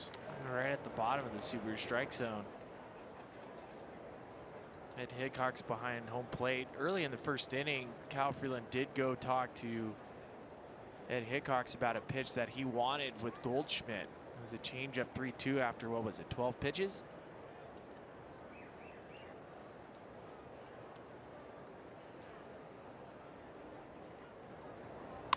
Ahmed ground ball to Nolan. And he fires a strike to Ian Desmond, 1 out. Catch the best fireworks show in town this summer on July 3rd, courtesy of Lockheed Martin, and July 4th, courtesy of Coca-Cola in King Soopers, following the Gains versus the San Francisco Giants. Billy, nice job with that. Thanks. Yep. Paul Goldschmidt, good player. A walk and a fly ball to shallow center field. 2 home runs Friday, 2 home runs Saturday for Goldschmidt. And a curveball to open up the count, strike 1. Tell you what, Kyle's getting really good with flipping that curveball in there to get ahead. And that's a great pitch right on the outer edge, and he's ahead of Goldschmidt, 2 strikes.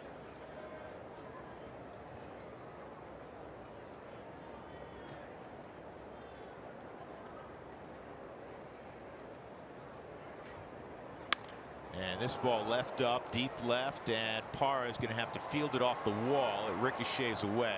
It's not going to cost him anything. It would have been a double either way. And to be honest, Kyle is fortunate that that ball wasn't lifted into the seats. This is 2 strikes on Goldschmidt, and when you're in a good place, it doesn't matter if you're down 0-2 quickly. You're going to barrel a ball if it's in the strike zone. I'm sure Kyle wanted to bury the proverbial back foot slider. Instead, that was over the plate enough that this guy. It's not a horrible pitch, Drew. It wasn't a terrible located pitch. It's just sometimes when guys get in that locked in zone at the plate, they're going to beat you. Yep. And he's as locked in as any player in baseball right now. Expect him to be named the National League Player of the Week. Can't imagine anybody having a better week than Goldschmidt's had. John Ryan Murphy with a 1-strike count. Line out, strikeout.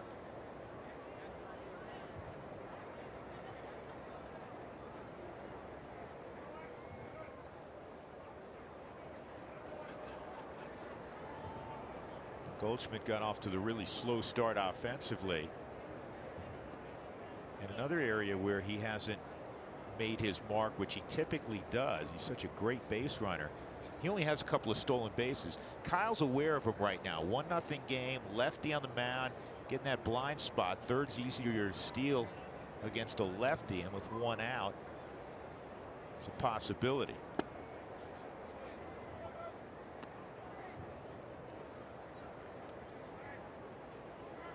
Goldschmidt with that double has 17 hits in June. Today's June 10th, in case you're unaware. He had 14 hits in the entire month of May. Baseball. Game of streaks.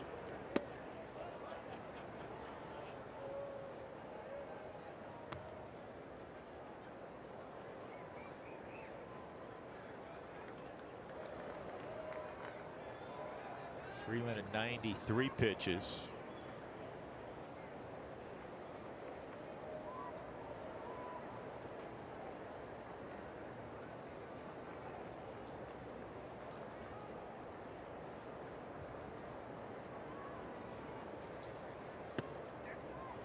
Three and one. He won't give in here, I don't think, because if he were to lose Murphy, set up a force all the way around. Marte will hit next.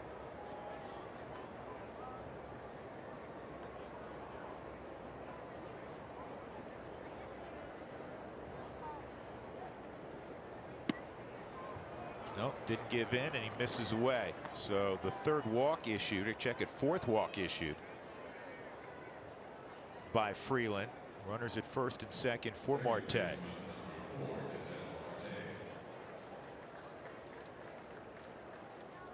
I think in an ideal situation, I'm sure Buddy would love to see Freeland get through 7. You say, well, he's already in the mid-90s. Tomorrow, again, as we mentioned, a day off, so he'll get an extra day before his next start. He's been the Rockies' best starter. And so I know for a fact, in talking to Buddy, he's not opposed to letting him go 110 pitches in that neighborhood. Season high for Kyle Freeland was last start, 107 pitches.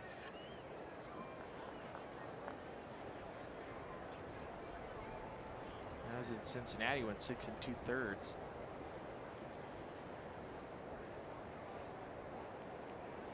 It took Kyle 63 pitches to get through the first 3 innings. And then he started finding the groove. Took him 18 pitches to get through the last 2 this inning. Put a little work in. On a hot day, 94 now the temperature. It started at 92.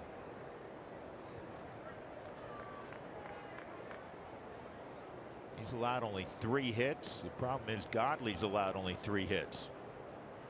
2 on 1 out. Here's the 0-1. And this is toward Nolan and on through. Base hit. Goldschmidt is going to test Parra's arm, and the throw is not in time. And both runners on the throw, moving up another 90 feet. It's 2-0 Arizona. Marte has driven in both runs.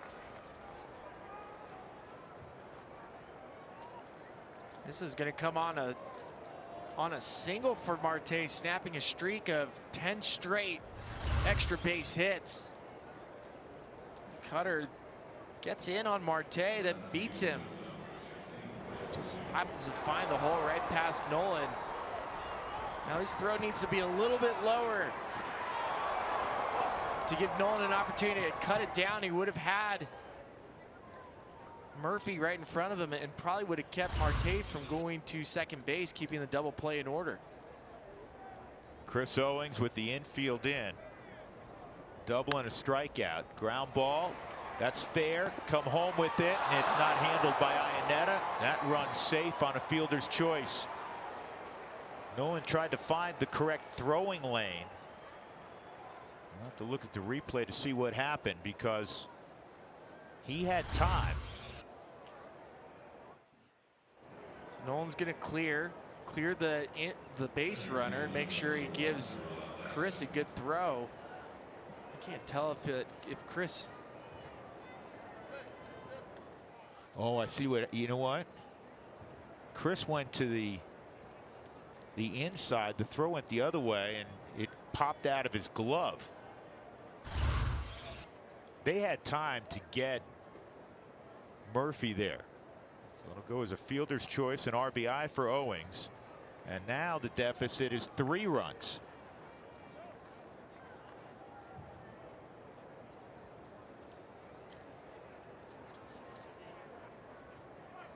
First and third situation.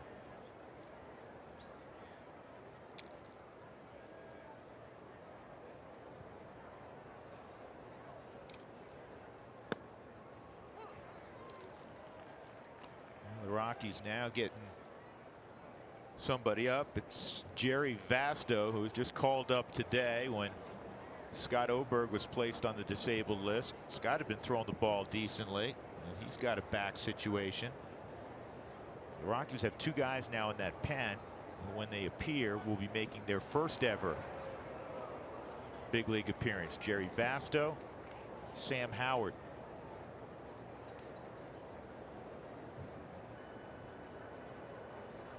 Rockies playing for 2 up the middle. That's great in theory. The problem is the guy at the plate doesn't hit into a lot of double plays. And the bunt was on. That was a safety squeeze. 2 strikes. Good speed at third in Marte. Excellent speed at first in Owings.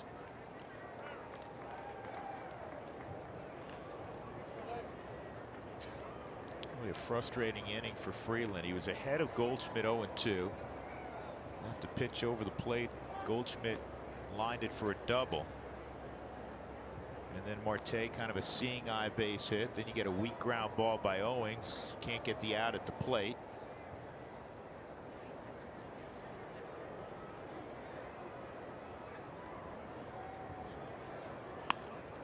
And Marte loops this ball to left center field. This is going to get a run home. And the Diamondbacks doing all the little things. They now have a 4-0 lead. 3 runs in the inning on 2 hits. Kyle had a strikeout of Dyson in the second inning on a slider down and away. Kyle trying to throw a fastball past him to get the punch out on a fastball above the belt. Dyson's able to just fight it off in the left field. Devin Marrero with 2 outs at the plate. He's hit it on the ground twice. Robbed by Nolan his last time up.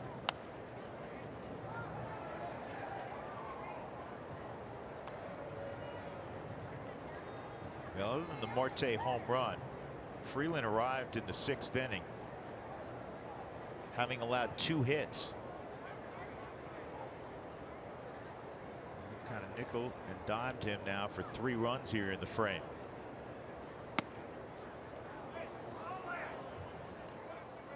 We were discussing this morning over breakfast, Billy. You and Doug.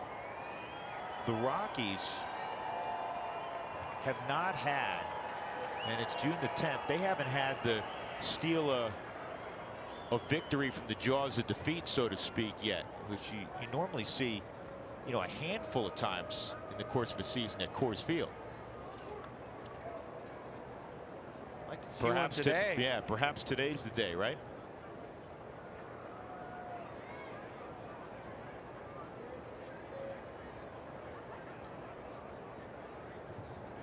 Rockies are 1-25 this year when trailing after the 6th inning.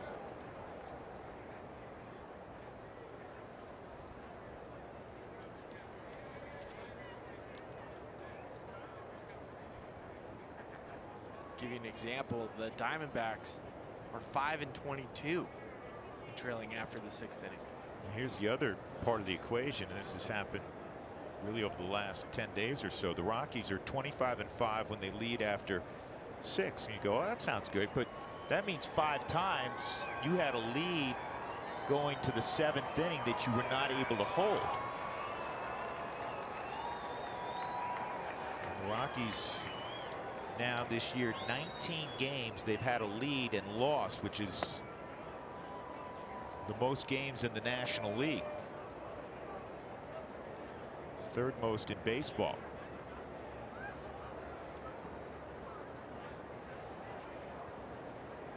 2-2 on Marrero. And now this inning and the pitch count wipes out any possibility that you're going to get more than 6 out of Freeland. My guess is this is probably Kyle Freeland's last batter.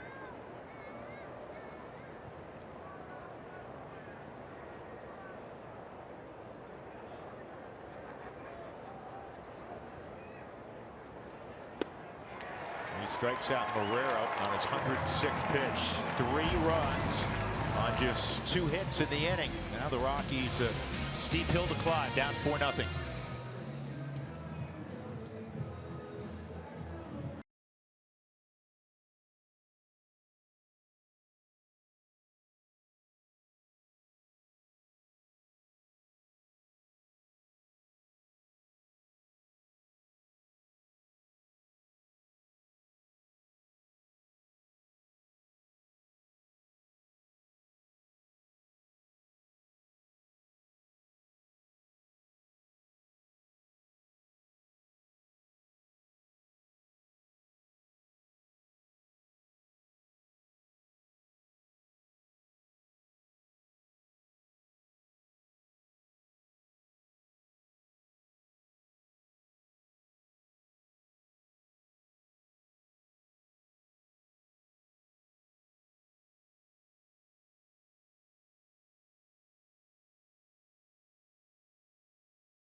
Rockies baseball on AT&T Sportsnet is brought to you by Southwest Airlines. Low fares, no hidden fees. That's transparency. Hot day at Coors Field. A day you expect to see a lot of runs. Unfortunately, there haven't been any for the Rockies. They trail 4-0, just 7 combined hits as we check in downstairs with Taylor McGregor. Taylor, all yours. Hey, thanks, Drew. If there is one cool thing about today, it's the guy that I'm meeting right now. This is Nicky from Austria. Now, Nicky grew up a soccer fan, but then back last year when Austria didn't qualify for the World Cup, he said, I need a new sport and a new team. And so he was reading The Shining by Stephen King, came to come on Colorado, and he said, which sporting teams are in Colorado? He came upon the Rockies, and now he watches every single Rockies game, you guys, which is about 2 a.m. Austria time. So he wakes up in the middle of the night to watch every single game. He follows them with podcasts, through articles, and this is his first time to America, his first baseball game he's ever been to. What do you make of all this, Nicky? It's awesome. It's great being here. It's with my family, and it's the atmosphere. Wow, I'm really excited. So they're going to be here for 3 weeks, and they're actually going to follow the Rockies all the way out to the West Coast. They're going to go to some games in San Francisco, in LA. But we got to ask you, because you're such an avid fan, who's your favorite player? Oh, it's Adam Ottavino. Adam Ottavino, and you guys very much an avid fan, because this is an Austria national soccer jersey, but turn around. On the back, he's got Ottavino. How cool is that? It's great. I mean, is this just a dream come true to be out here watching baseball for the first time ever? Yeah, it's awesome. It's really a dream come true. I know it from the television, and wow, meeting all the guys, and they are so kind, the Rockies. And wow, it's really, really great. He said one of the coolest things was being able to feel a baseball. So, Nicky, thanks so much for being with us, and thanks for being a fan of the Rockies. I'm sure they appreciate your support. Drew, we'll send it back to you. Yeah, that's a great, great story. And Taylor, thanks for bringing it to us. Thanks, Nicky, for all the way from Innsbruck, former Winter Olympics site. I've been fortunate enough to have been to Innsbruck. What a beautiful, beautiful place that is. And that is really cool. It reminds me also of a story. It goes back about 8, 9, 10 years ago. A young man from London became enamored with the Rockies, ended up going to fantasy camp back-to-back years. He had never seen baseball before. He was kind of a cricket fan, and like Nicky, became locked in not only on baseball, but adopted the Rockies. So that is a really neat story. So the Rockies can provide a comeback for Nicky. One strike after the base hit by DJ leading off. Charlie's been on twice, a fly ball double in the first, and he walked in the third. Godley's still out there.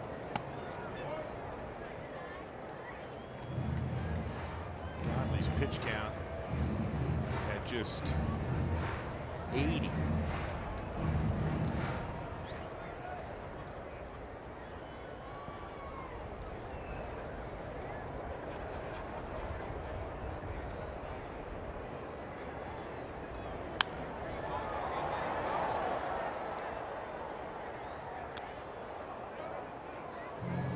Golly's done a great job of keeping Rockies hitters off balance with the off-speed pitch, but he has been staying and being pretty predictable with pitches away from all the Rockies hitters. The hits for the Rockies, a Trevor Story base hit to right, DJ with the base hit to right. You almost have to take that approach against a guy who predominantly uses off-speed pitch. Can't try to pull him.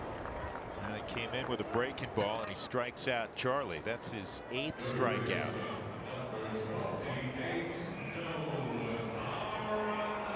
Nolan's popped out twice, once to first and once to the catcher in foul ground, Murphy.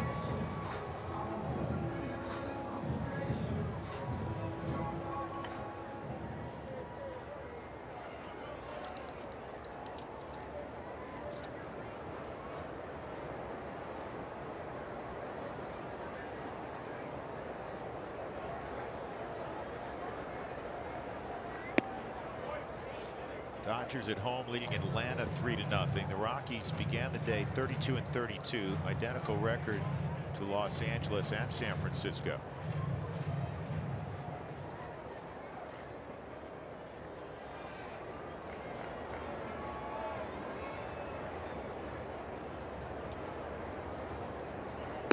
inside. Giants are in Washington. They're scoreless in the 4th inning. Just as you mentioned that, Brandon Crawford just hit a home run off Max Scherzer. 2-run shot in the 2nd deck. That may have irritated Mad Max a little bit.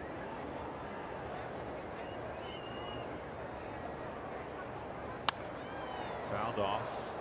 Washington's really come on, and they got Adam Eaton back yesterday, which can only help. The 60-day DL. They're in a dead heat with Atlanta beginning play today. Philadelphia, where the Rockies are headed, they're 3.5 back. They're 3 games above 500 after beating Milwaukee today 4-3 at Citizens Bank.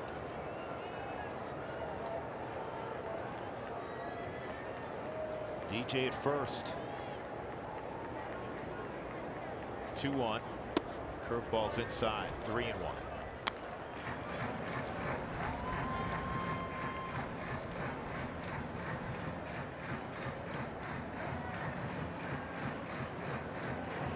So they've been without Robbie Ray. They've been without Ty Walker. Will be out Ty Walker all year. Tommy John surgery. And even during their rough 3 weeks, Billy, when they went 2-15. It's out of play. The ERA was very steady. Their pitching is very similar to last year. It doesn't matter who they seem to slot in there for Torey Luvello and Mike Butcher, their pitching coach. They're getting high performance. Their bullpen has been terrific this year, sub-3 ERA. The reason they had that malaise for 3 weeks is they didn't hit a lick. Well, now they're hitting. Pitching steady. Ball 4. So Godley walks Nolan, and for the first time today, the Rockies have 2 on with Story coming up.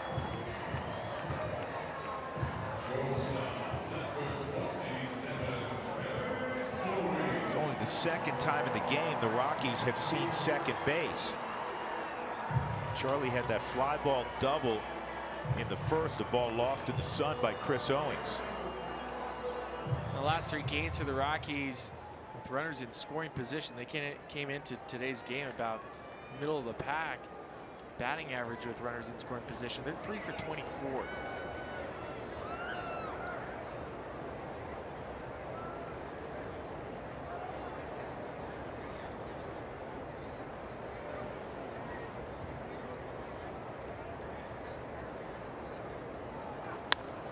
That Story reached for it, pops it up. It's an infield fly rule, 2 outs.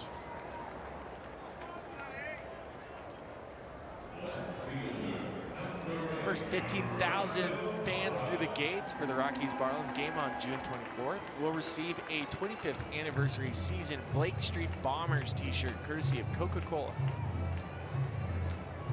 Those are cool. Parra has one of the Rockies' 4 hits today. He also lined out to short, so he has seen Godley maybe better than anybody.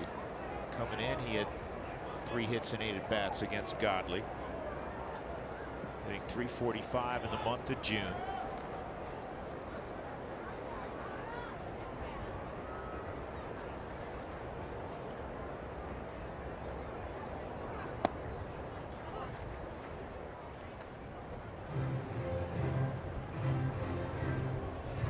How much Godley's learned from watching Greinke, because this guy pitches.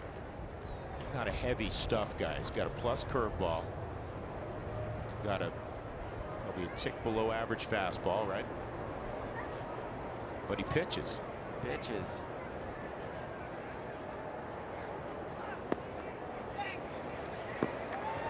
That hit Gerardo. There you go. So here's your chance. Well, just look Desmond with the bases loaded. This was what I was talking about an inning ago. When you're looking for Rockies offense, this team just hasn't been designed to string together these type of offensive innings. Got a hit by pitch this inning. Now a hit and a walk earlier by Nolan. Now's a time where if you run into one, you're ecstatic. Grand slam ties this thing up, but let me ask you your mindset here. They're having a meeting at the mound. Desmond's 1 for 10 against Godley, so advantage on paper Godley. Today he's 0 for 2, 2 strikeouts. when you were in a similar situation, are you going through all the data of how he got you out today or over the course of 10 at-bats? What's your mindset? The mindset is I've watched him now for 6 innings. The curveball is his best pitch. He's been pitching every right-hander fastball away. If he does come fastball in, it's been for show and it hasn't been a strike. I am not trying to drive the ball out of the yard. I am willing to get jammed. I'm willing to put the ball in play and not be afraid to hit it opposite field. DJ's at third. He singled, then a walk and a hit batter. Bases full of Rockies with 2 outs. Colorado trailing 4-0. Bottom of the 6th. Desmond got a fastball, as you said, away, and it's strike 1.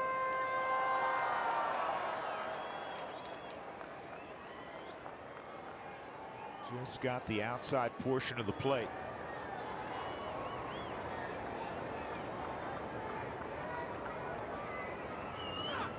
Desmond, ground ball through the right side, base hit, that'll score 2. And going first to third is Parra, and the Rockies are within 2.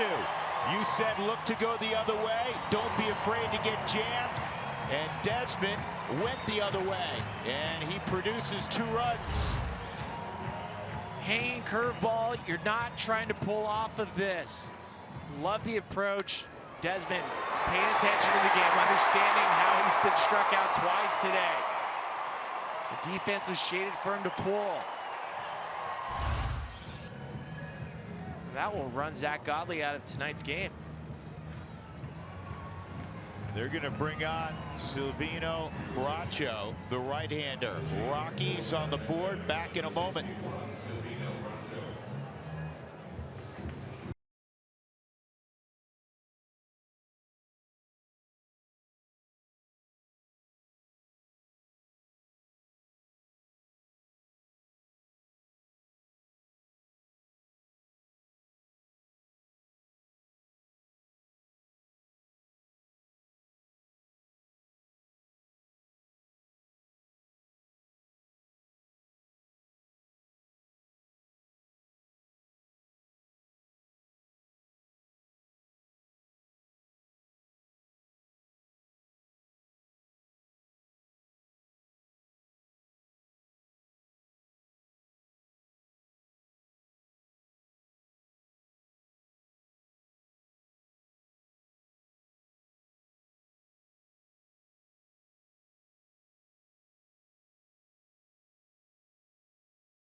And Desmond, RBI's 34, 35 for Desmond, and more importantly, the Rockies back in this game after falling behind 4-0.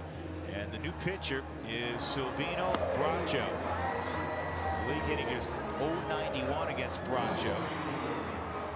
Since he's come back, he's done a terrific job. Now, Noel Cuevas is going to hit, and this tells me that Cargo is not ready to go, because if he were, you know Buddy would go to him and then just flip him out into right field. I think he wants to give him a full day off, calm that back down, so he's ready to go in Philadelphia Tuesday.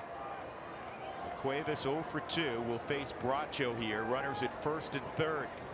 Bracho threw 2 innings yesterday, 4 strikeouts. Many of those strikeouts fastballs above the belt. Outside ball 1. You know, in today's game, it's unusual when a guy throws 2 innings to come back the next day. You know, if he throws 1 inning, yeah, he pitch back-to-back days. You'll see guys every once in a while go 3 straight days.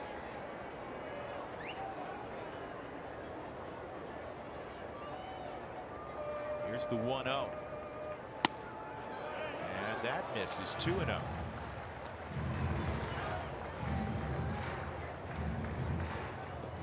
very efficient with his pitches yesterday, 21. And I think from the Diamondbacks' perspective, he was one of those unsung heroes in yesterday's win for the Diamondbacks, able to hold the Rockies from adding on.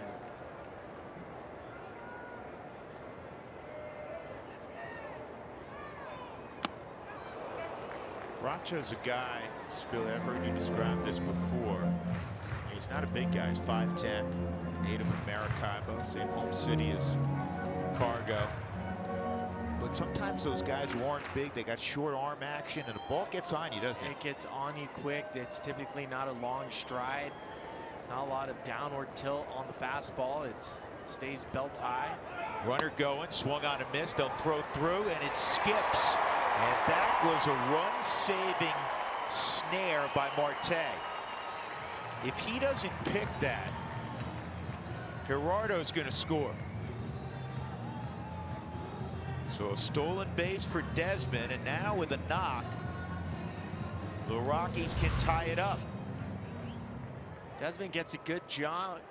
Murphy gets it out quickly, but not a lot of velocity behind that throw. What a pick by Ketel Marte. Wow. Yeah, that's not an easy pick, because that's that in-between type of hop. 2-2 on Cuevas, who calls time. Bracho has worked up in the zone so far, whether by accident or by design.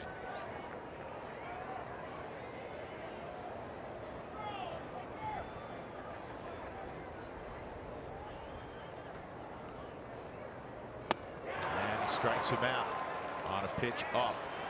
Rockies produce 2 runs on the 2-out single by Desmond. 4-2 going to the 7th.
Time for the Kubota pitching performance. Zach Godley, Kyle Freeland. Godley goes 5 2/3. He's on the plus side. 2 runs. He walked 2. Struck out 8. He allowed 5 hits. Freeland pitched better than that line. 4 hits, 4 walks. A little bit high for Kyle in the walk department, but got touched up for 3 runs. I think Gerardo Parra will tell you after the game, he keeps that throw down, hits the cutoff man. You don't have the movement on the bases of an extra 90 feet, and that ended up burning the Rockies for 2 more runs on a base hit. This is the major league debut for Jerry Vasto, New Jersey native. Here's what he was doing in Albuquerque. And when you see an ERA of 171 in the Pacific Coast League, that jumps out at you. You have to pay attention, especially as relievers, because you look at certain numbers. The strikeouts to the innings pitched is important. Only 8 walks. This guy has wanted to be a professional baseball player since kindergarten. Since coach pitch, he fell in love with the game.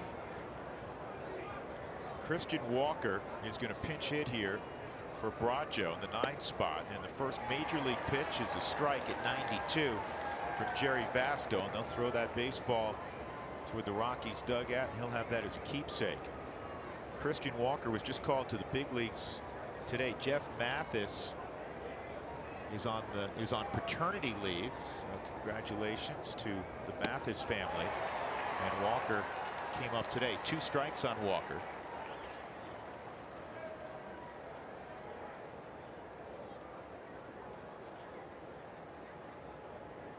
And again, Vasto is here because Scott Oberg had to go on the DL with a back situation. Comes inside. 1-2. Buddy Black, who is as cerebral a guy as there is in baseball, managing, and is a fan of all sports and loves to dig deep on the background of all of his players throughout the organization. He said, Vasto stumped me. He's from Felician University in Rutherford, New Jersey. Just outside the city, and is in New York City. He said, I have never heard of that school. It's a D2 school. And it goes back to that conversation we were having with Billy Schmidt earlier. If you can play, they will find you. It was Mike Garlotti that was able Garlotti that signed him. Mike handles the tri-state area for the Rockies, does a great job. That's a good find, man. That's a scout's dream. 24th rounder. And he's the first big leaguer now from Felician. Just the 4th player ever drafted out of there. Little known fact about Ryan Spilborghs, came down to UCSB and Felician when he came out of high school. And a base hit on a 2-2 pitch for Walker. Rolled up the middle. It's not true, but I like it. Let's roll with it.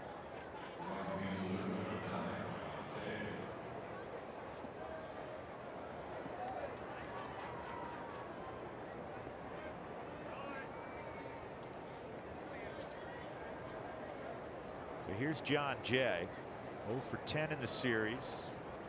He did walk in the first inning today. Freeland struck him out twice. This will be interesting. You get a feel for Vasto's stuff left on left here. The advantage is always towards a pitcher none of the big league hitters have seen before. Runner takes off, throw to second's not going to get him. He got a big jump. So a stolen base for Walker. And Christian Walker, 2017 PCL MVP. I'm sure he's seen Vasto before. High leg kick. First pitch, first movement.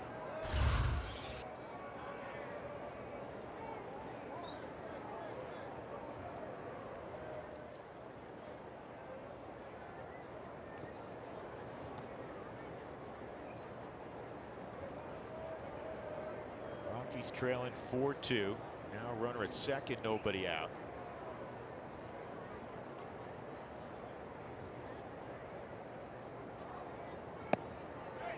One and two. Another segment of the stat line from Albuquerque that jumped out at you about Vasto was 26 strikeouts in a little more than 21 innings. So he can miss bats. He's got a good slider. Trying to miss a bat here ahead of John Jay. And he did. Struck him out with a fastball, well placed at 93. That's a big one. With one out, Nicomet will come up. Subaru Supremo, well located fastball down and away right where Iannetta wanted it. Jay watches it right into the glove of Iannetta and walks right back to the bat rack.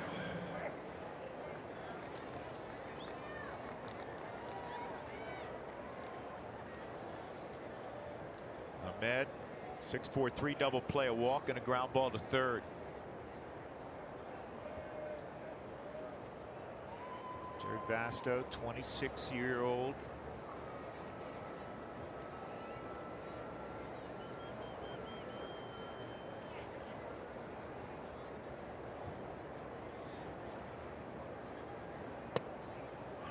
Here's a strike down in the zone.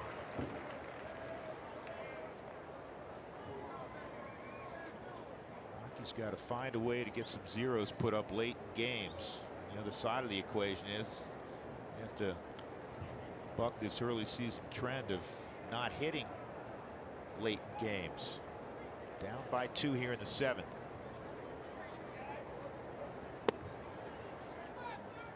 Well, it's the same pitch, isn't it, Spilly? Pretty close to the strike.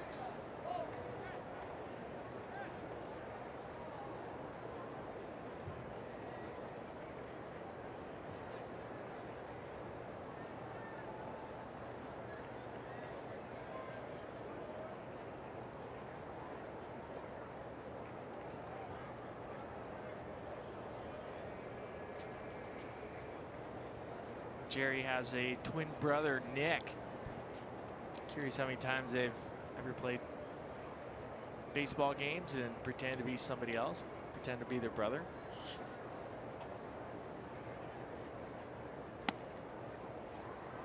Two and one.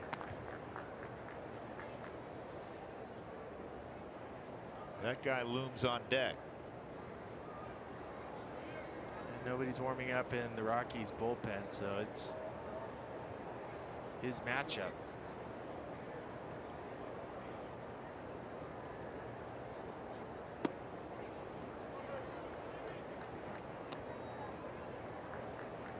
Three and one.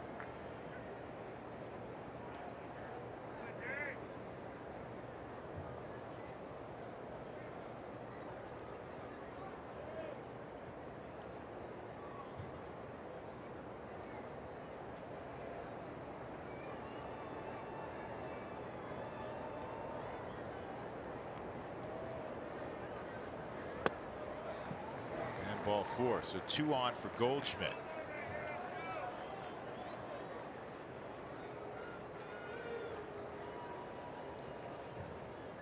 Quick mound visit for Iannetta.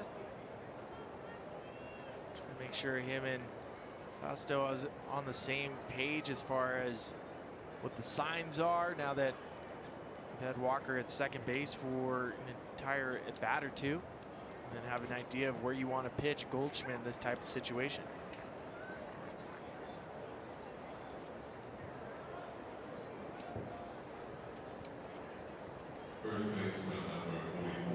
As hot as Goldschmidt has been, this is where we always point at. If it's the first time seeing a pitcher, the advantage is always towards that pitcher on the hitter, regardless of who it is. You go into see it, hit it mode as a hitter? Yeah, you just better not miss middle. Yeah, it looked like he touched the outside corner, didn't get the call there. So it's 1-0 on Goldschmidt. He doubled and scored in the 6th inning. Hit an 0-2 pitch off the left field wall. That was against Kyle Freeland. And this ball is lined toward the gap in left center field, and it'll roll all the way to that wall. Nick Ahmed is going to come around also as he follows Walker to the plate. It's going to be a triple for Goldschmidt. And the Rockies are down 4 again as Goldschmidt has driven in 9 in the 3-game series. Supermo fastball, middle.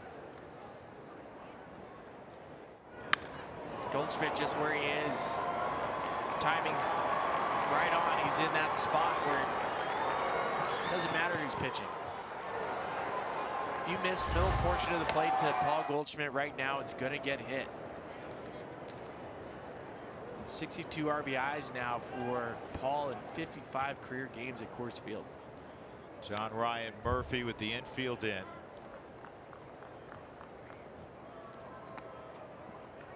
I just honestly, I cannot recall a run like this where it does not matter who comes out of the bullpen. You know, Jerry's making his major league debut, but where virtually no one can put up a 0 right now. You ever seen anything like this, Billy? No. I mean, I remember a run in 2007 where the Rockies, we were on the road for a 10-game road trip before All-Star break. This is popped up right around the mound. Basto's just trying to get out of the way. DJ's going to handle it. And that's the second out. I think you remember that run I was talking about. Sure. There was team had a lead in virtually every single game on the road and was not able to hold it. In fact, Brian Fuentes on that road trip went from being an all-star closer to losing his job. Brian's credit, he ended up handling the 8th inning very well the rest of the way. He gave way to Manuel Corpus, and that turned out really good for the Rockies. That's where you keep reminding yourself that it's a marathon, that, you know, a few weeks from now you may be talking about a great run by the bullpen. But right now it's tough to watch. Marte with 2 outs, and that's a strike. 1-1. Marte, home run in the second, RBI single last inning. 6-2 Arizona. Rockies still have 9 outs to work with offensively. This is lined toward Parra, and he can't get it. It's over his head. Goldschmidt scores, and Marte with his 11th extra base hit of his last 12 hits. And it is 7-2. And Buddy's going to double switch.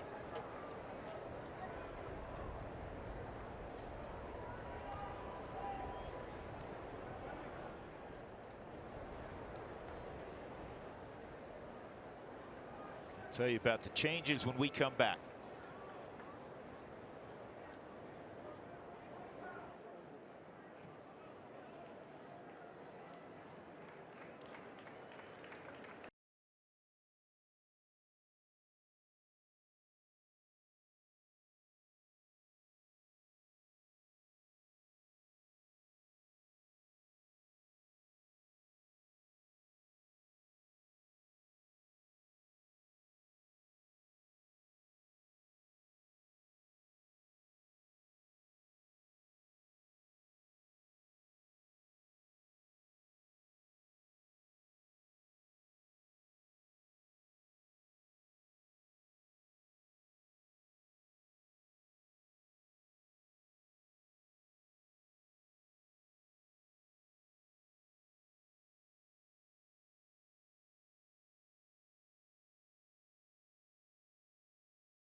Kyle Freeland gave up a solo home run early in the game to Marte, and then until the 6th he was on his game. And he ends up giving up 4 runs, but as I said earlier, kind of a misleading line because he allowed only 4 hits.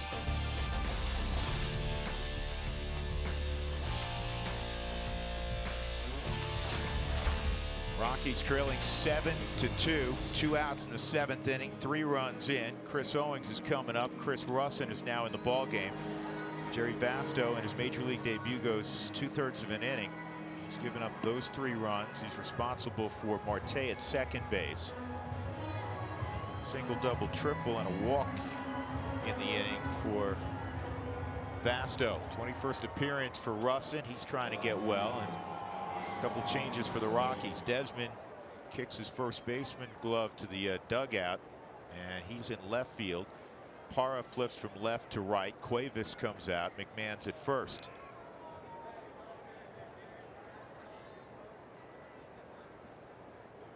Owings a double in the second, a strikeout in the 4th, and an RBI ground out.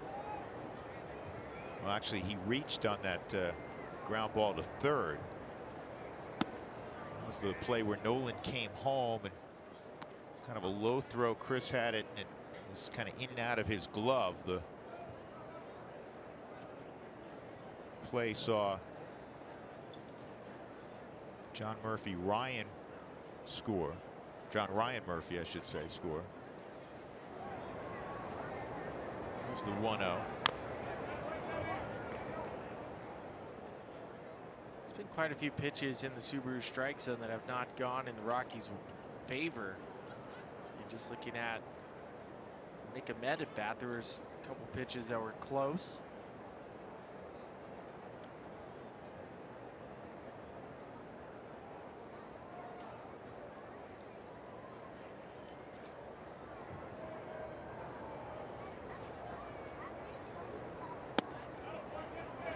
During the stretch for the Rockies bullpen, just looking over the last 2 weeks, some of the numbers that really stand out to me: a walk rate at nearly 5 walks per 9.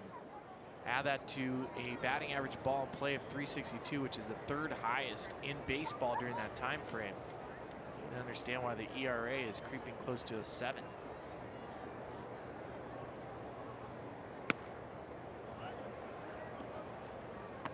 3-1 on Owings.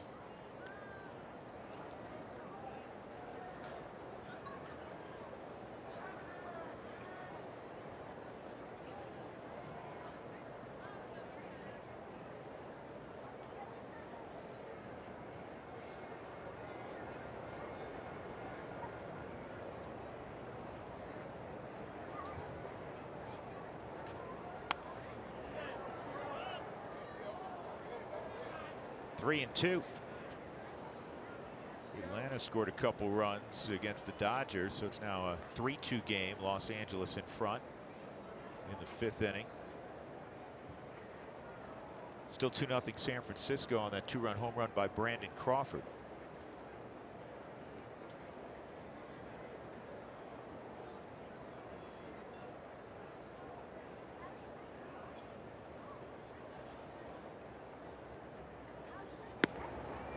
Walk to Chris Owings.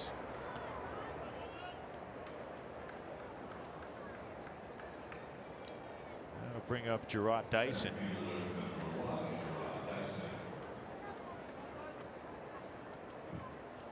Dyson, a sac fly last inning. Drove in his 9th run of the year.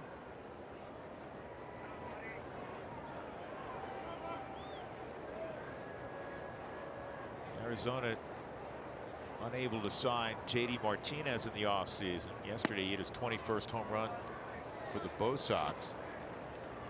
They got Dyson. They got Steven Souza Jr. Souza Jr. really hasn't played with a pectoral injury.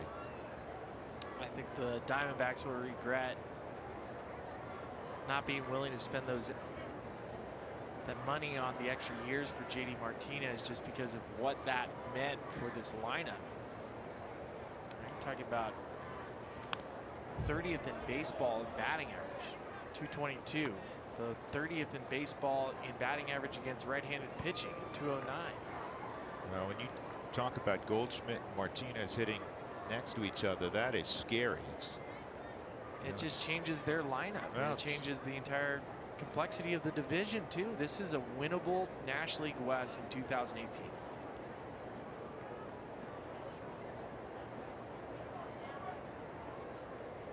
Two on, 1-1 on Dyson, and he went.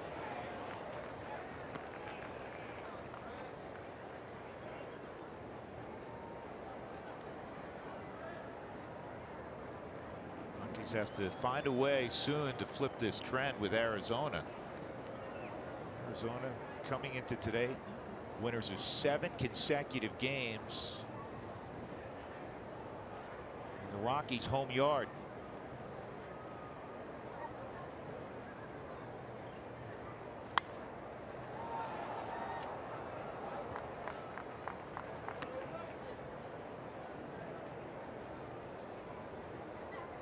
I know from the fans' perspective, and listening to several fans over the last couple days venting, as fans typically do, I think the disappointment for watching the current Rockies against the division foes is getting swept at home. It's something that just can't happen. The players know that. They understand that.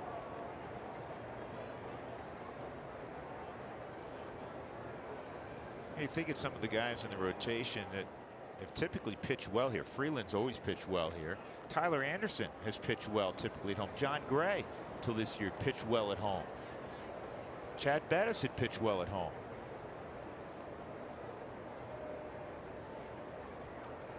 And Dyson gone. Russell strikes him out. 3 runs in the inning as Arizona gets the momentum back after the Rockies closed to within a couple of runs at 4-2. We're going to stick around for a rendition of God Bless America performed this afternoon by Staff Sergeant Ben Sampson.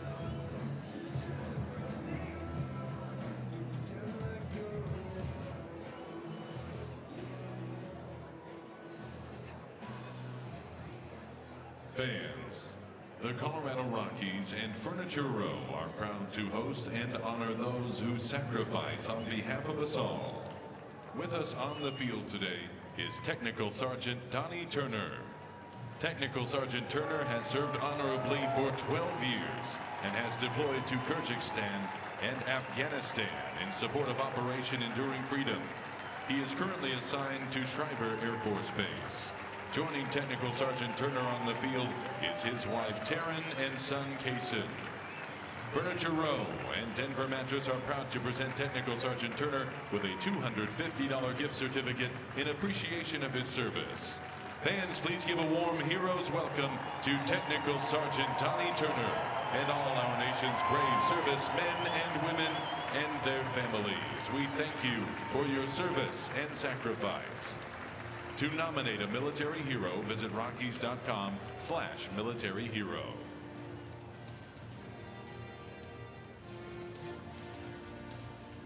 Fans, please rise as we honor our great country with the performance of God Bless America. Performing God Bless America today, representing the United States Air Force Academy Band, is Staff Sergeant Ben Sampson. Please welcome Staff Sergeant Sampson and join him by singing along to God Bless America.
Fans, remain on your feet.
And RM on Twitter to receive alerts for the Rockies Taco Special when the Rockies score 7 or more runs. 7-2 right now.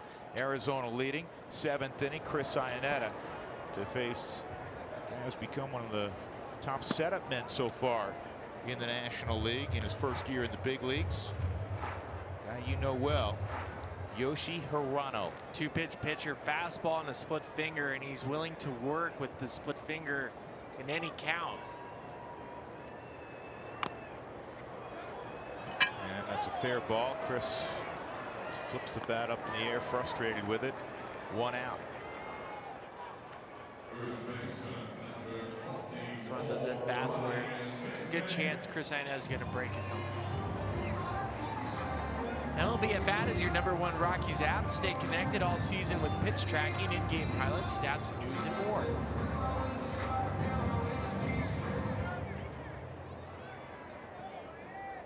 Ryan McMahon will take his first at bat. Double switch last inning, came in at first base.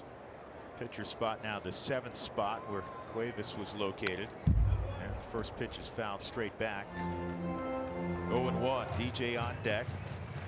Rockies, if you're just joining us, we're down 4-0 in last inning. They got a 2-out bases loaded single from Ian Desmond to make it 4-2. Got some momentum back on their side. Unfortunately, Jerry Vasto in his major league debut ends up giving up 3 runs in 2/3 of an inning. 1 ball, 1 strike. The Rockies have talked a lot about their issues in the bullpen lately. Well, the other thing they have to turn around is producing offense late in games. There's another stat that's just kind of baffling. From the 7th inning on, the Rockies have scored 55 runs, which is last in baseball, and their slugging percentage, that's not on base percentage, their slugging percentage is just .301 in the final 3 innings of ball games. That is also last in baseball, which the only word I can think of is baffling. 2 outs.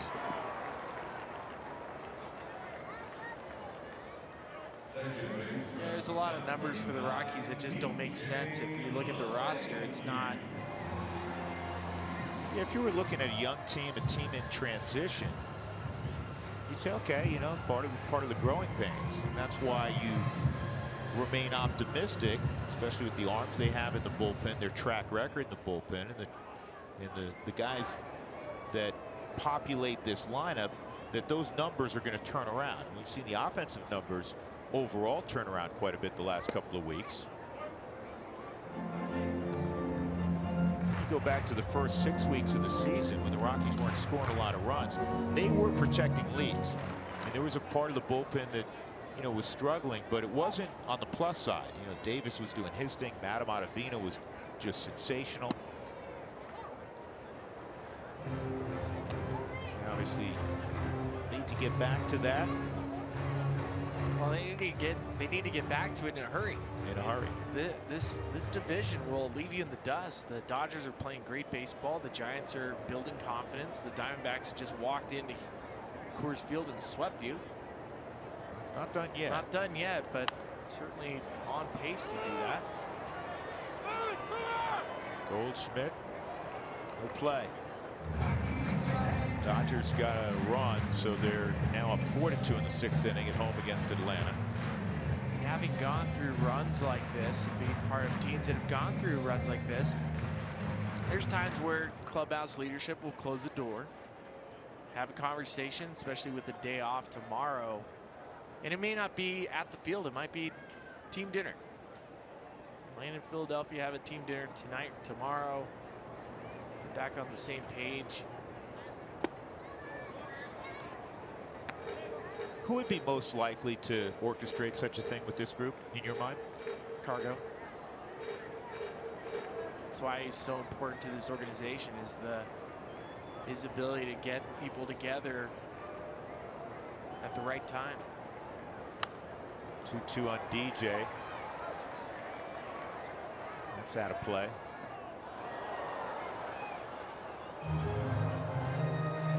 And look, no matter what you say in a closed door meeting, say, hey, we got to play better, it's not as simple as that. What you want to hear whenever you have these meetings is trust in your teammates, trust in your ability.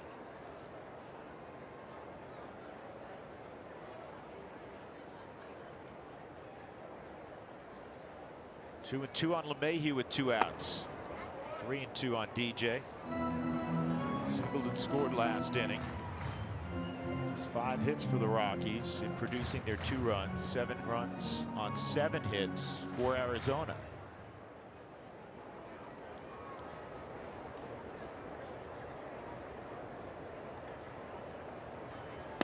Strike 3. Ed Hickox calls out DJ.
Play ball weekend includes a trip to the Boys and Girls Club of Denver. Kyle Freeland, Will Cuevas, Ryan McMahon, and Ian Desmond in attendance, helping kids out to play baseball. And Desi spoke with us about memories he has of similar programs in Florida.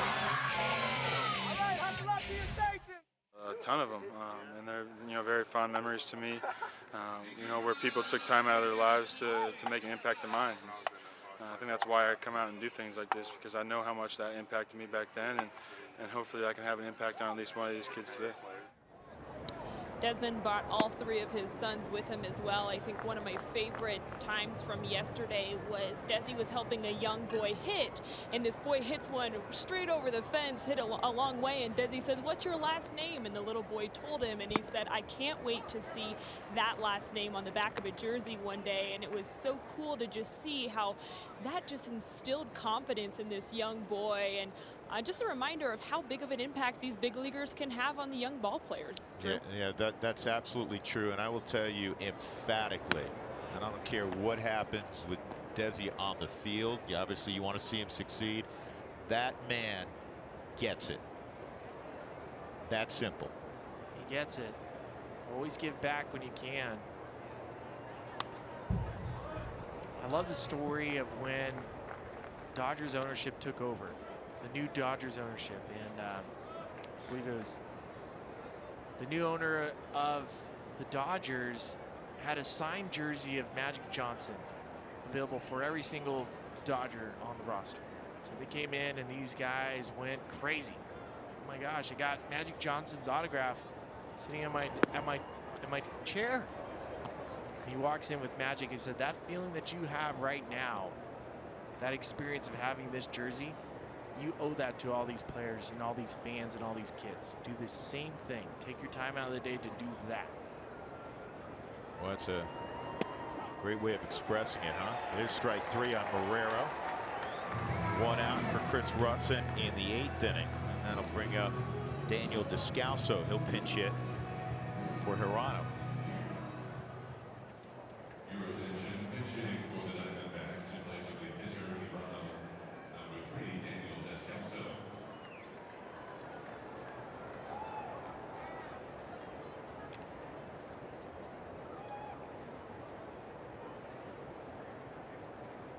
Daniel hit 13 home runs in a Rockies uniform over a couple of years, and he lines that first pitch to left. Desmond hustles to it and fires a strike to second to hold Descalso to a single. That'll bring up John Jay.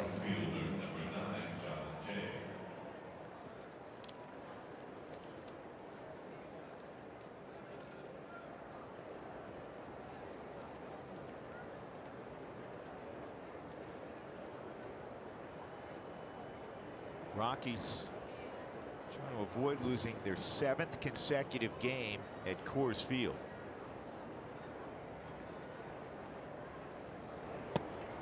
John Jay takes ball 1. And look at this, a starting rotation, an ERA of 8.47. The relievers just under 10.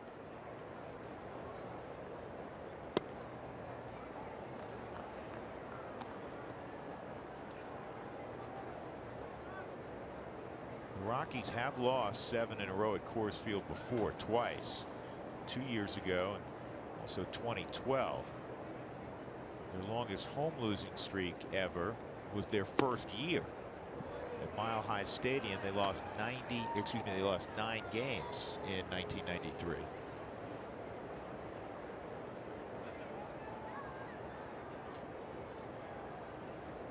It's 3-0 on Jay, who's walked and struck out 3 times.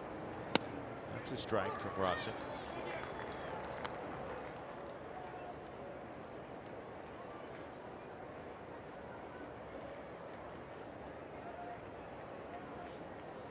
Rockies now have Sam Howard up. If he were to get in, it would be his major league debut also. Jerry Vasto had his big league debut last inning.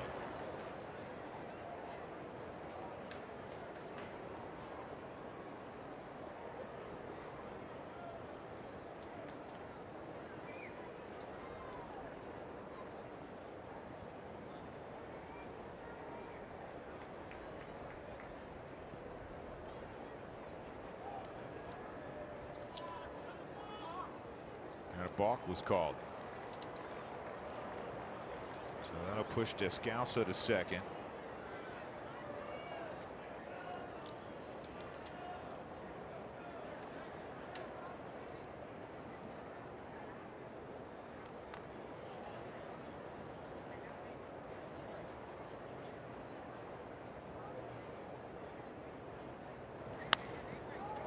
This is off the glove of Russ and Story. His great fluidity makes the play at first, and that's 2 outs as Descalso goes to third. 1-6-3 if you keep a book. And that'll bring up Nick Ahmed.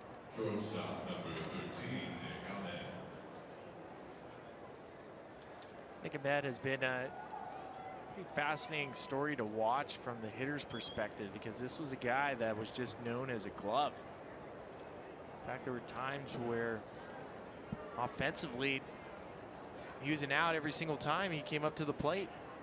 And I remember first week of the season, Nick Ahmed had some pretty important at bats against the Rockies where 3 for 4, hit a home run. It's kind of just getting an opportunity to put the barrel on the ball and see what happens.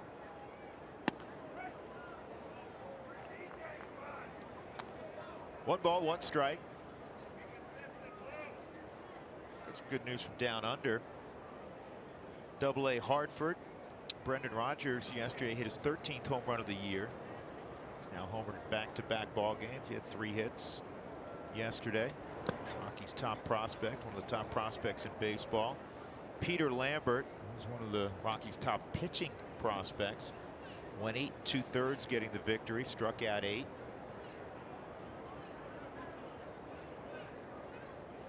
Forrest Wall, who can run, converted second baseman, now playing center field, had a good ball game, couple hits, couple RBIs, hit a 2-run homer.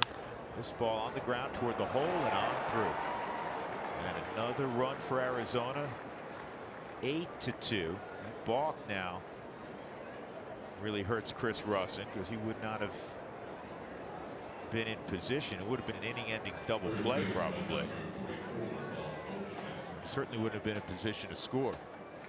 So Ahmed with his 29th RBI, and here's Goldschmidt again.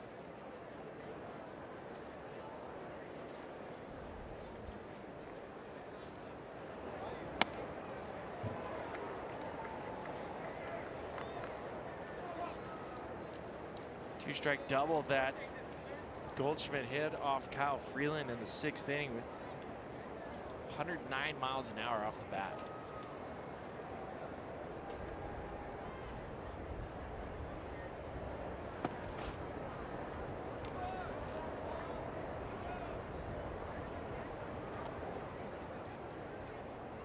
For the Rockies, we were talking about the draft earlier with Billy Schmidt. Took Brett Boswell out of the University of Texas a little more than a year ago. He had another home run for Asheville yesterday. Boswell has 9 home runs.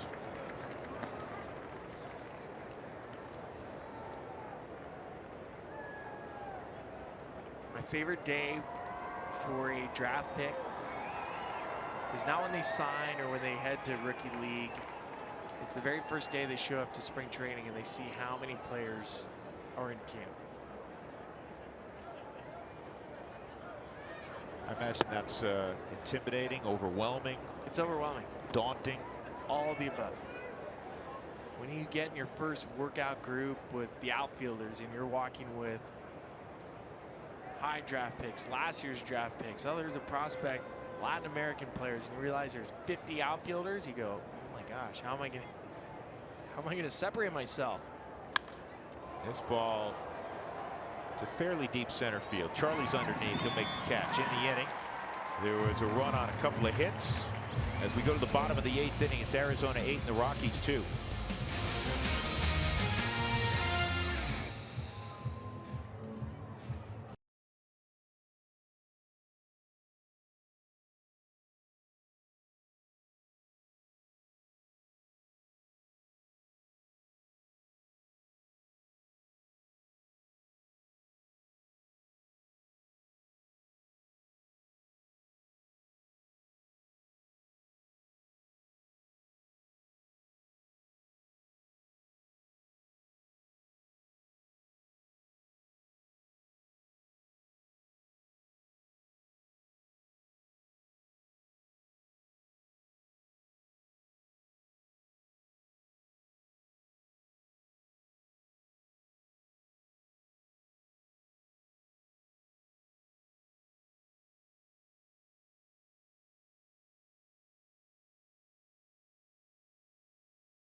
Tough day for the Rockies yet again. They're down 8-2.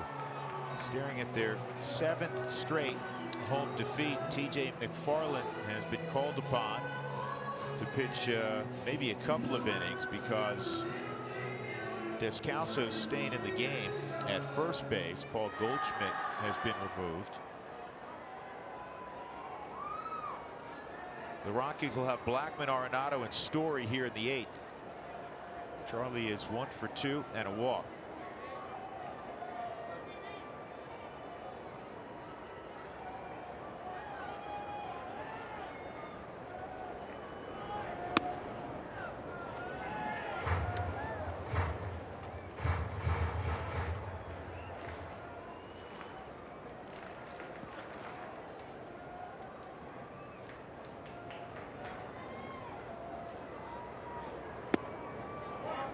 Inside on Charlie.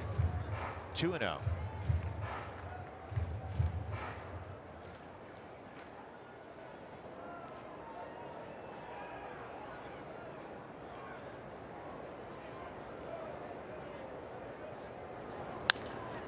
And a ground ball to second. Marte makes the play, 1 out. Third baseman, number 28, Nolan Arenado with a walk and a run scored in the 6th, 0 for 2. For just the 4th time this year, Nolan did not reach in yesterday's game.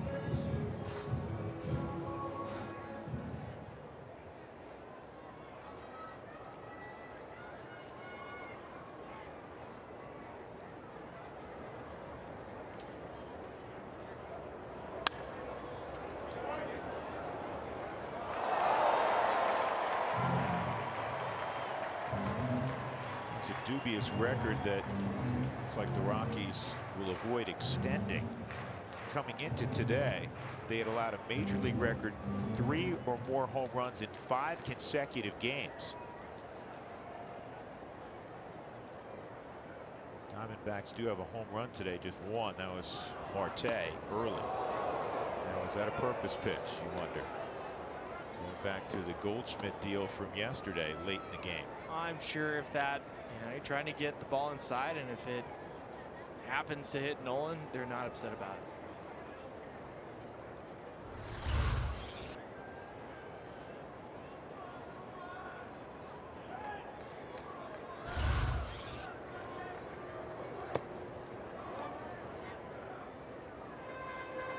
Two and 1.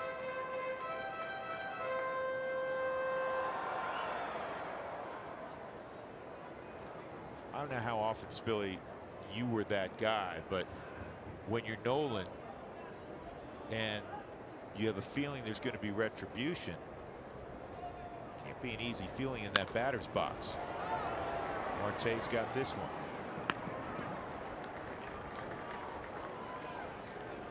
Well, as a hitter, if you know that somebody's, there's a good chance retribution is coming, you don't want to be a target the whole time during the at-bat. If you're going to take your shot, and get it done and over with. But you don't want to be a dartboard waiting for them to finally being able to in their minds squash it. In that case, I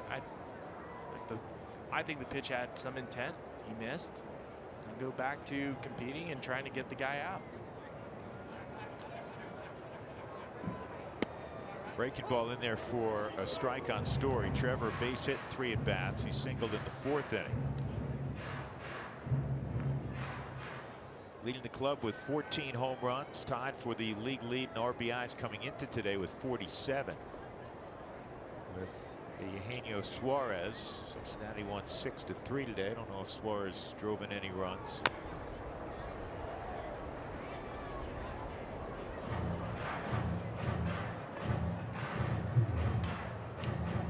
May 1st, after a rough April, Trevor was hitting .218. Since that time, almost a .290 average, 8 home runs, 28 driven in. Putting together what I think is an all-star first half. Fouled off.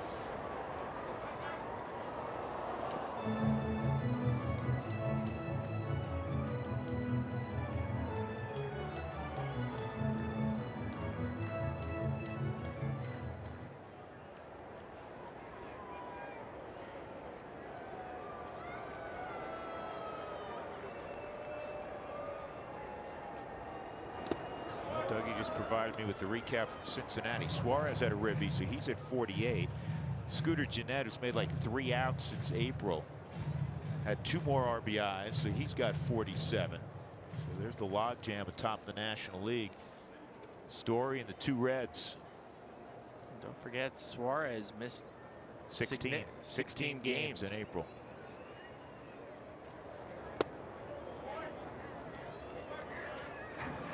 You had a nice conversation with Trevor this morning.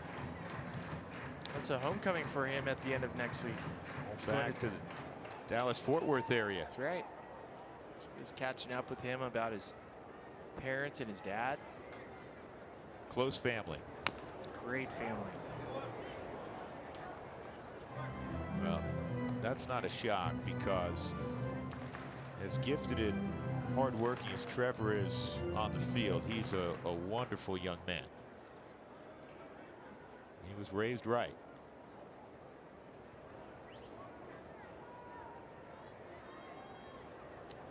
Talk about humble. It's a great day to be a story. Sitting on that one all day. 2-2. And on the ground, topspin hop to third. Long throw from Marrero. Did he get him? Nope. That's going to be a leg hit for Story.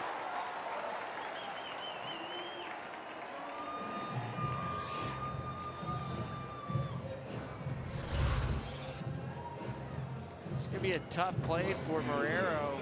Slips on the edge of the dirt. And that's all that Trevor needs, because he flies. Beats it by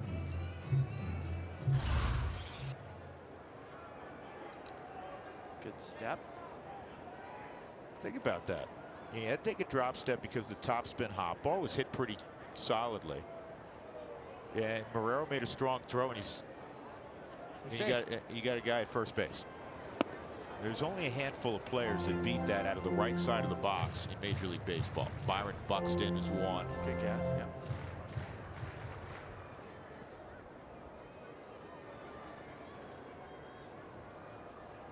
Parr's been on twice. Single, line out, hit by a pitch. 2-0.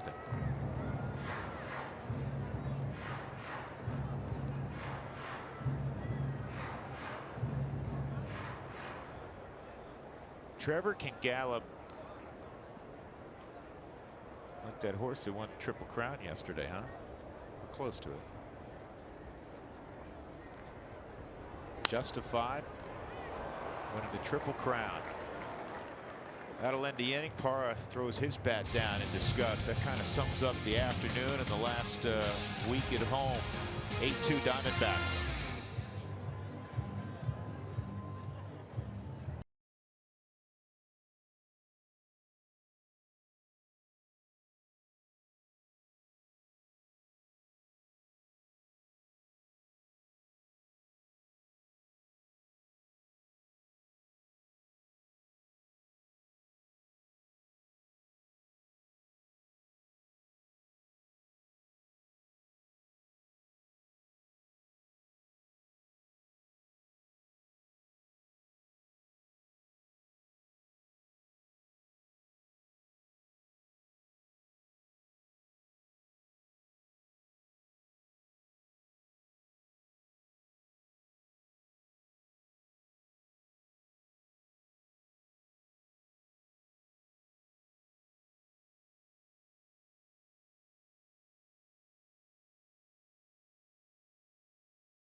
Top of the ninth. Jenny Kavanaugh, Corey Sullivan with you. We're getting ready for the Toyota post-game show. We talked about a number in the pregame show, Corey, that's really standing out in this game in particular. From the 6th inning on, the Rockies' run differential, -82, and that piled on today. It's currently at -5. Yeah, that's hard to justify, Jenny. But it you is know hard what? to justify. Here's the thing.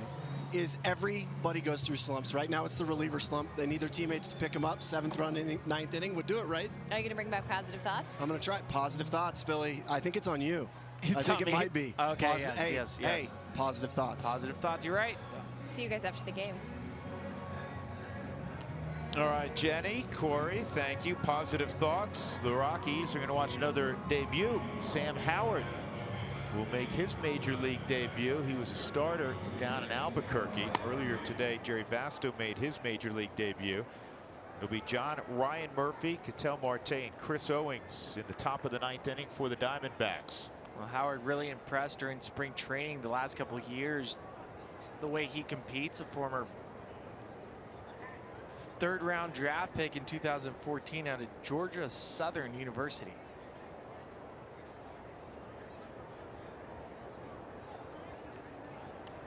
Murphy's 0 for 3 and a walk, and this ball's in the air to right. One pitch, and Parra makes the catch, and that baseball, once it gets thrown around the infield, will get thrown to the dugout. Nolan's trying to throw it over his head. Realizes that, and does he not care? He's like, I don't care. I got an out with this. Now he's going to throw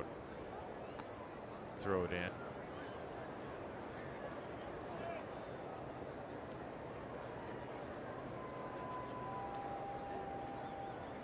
Howard, 99 minor league games, all starts. Makes his major league debut out of the pen. And for Vasto and Howard, they become the 306th and 307th pitchers all time used by the Rockies. That's a really good play by Story. Topspin hops are tough, man. You always target the infield, come get it, come get it, come get it. You can't come get it when you know you're going to get a topspin hop. It'll just eat you up, so you got to drop step. And there's other aspects to that too. You have to secure the ball in the glove because it'll continue to spin. You can see him grab it, make sure he stops the ball from spinning in his glove, then sets his feet as best as he can and make the throw. It's kind of a subtle, really good play by a terrific fielder in Trevor Story. Outside corner, a strike on Owens. There's times if you look at a shortstop's glove, some of them don't even close. Troy Tulowitzki's glove never closed. He just kept it open. Really firm glove. Is that a play? And if you ask Walt Weiss, great shortstop, he had his glove, I believe they called it the creature. That thing at the end literally was wired together. I think there was fishing line in that thing. He has it framed. Oh, and when I say framed, like it's in a box. I figure it was like when you go to a museum and you see a butterfly.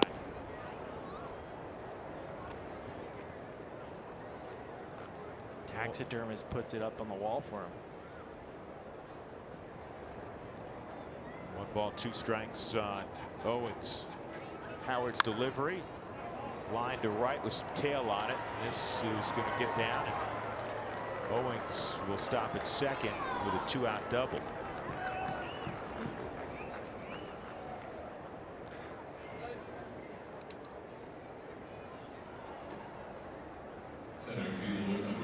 One of the prized possessions for Stu Cole, who's not only the Rockies' third base coach, he works with the infielders spring training this year. Trevor Story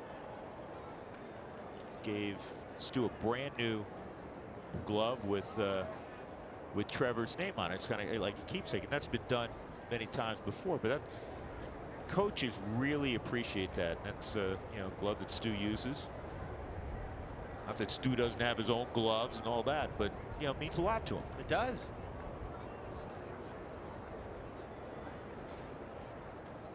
Nobody has more gloves, though, than Keith Duggar. Keith Duggar, who's the Rockies' great lead trainer, he is a glove hound. I mean, he has a basement full of every kind of glove. And if you need work on your glove, if you need it broken in a certain way, a lot of times Keith's your man. Yep. You hand it to Keith. He played baseball through high school and some college. Yep, at San Diego State. He's an infielder. His son Cashel is turning into a nice baseball player. Absolutely. Cashel's got a big arm.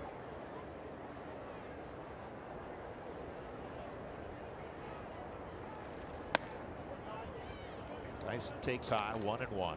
That's the aspect as I got into professional baseball. I didn't realize, because I was always an outfielder. I played some infield in high school, but good infielders, that glove they don't get a new glove every year. They keep one, and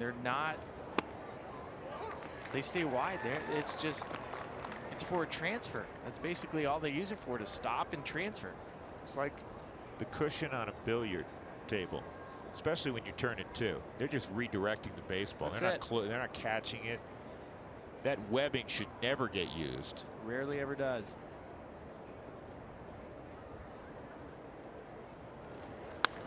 This is on the ground to a guy that knows how to field it, DJ. And that will end the top of the 9th. A nice debut for Sam Howard. A scoreless 1 inning of work in his major league debut. 8-2 Arizona.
Colorado Rockies baseball on AT&T Sportsnet is brought to you by Southwest Airlines. Low fares, no hidden fees. That's transparency. By Papa John's. Use code ROXWIN for 50% off pizza at papajohns.com the following day.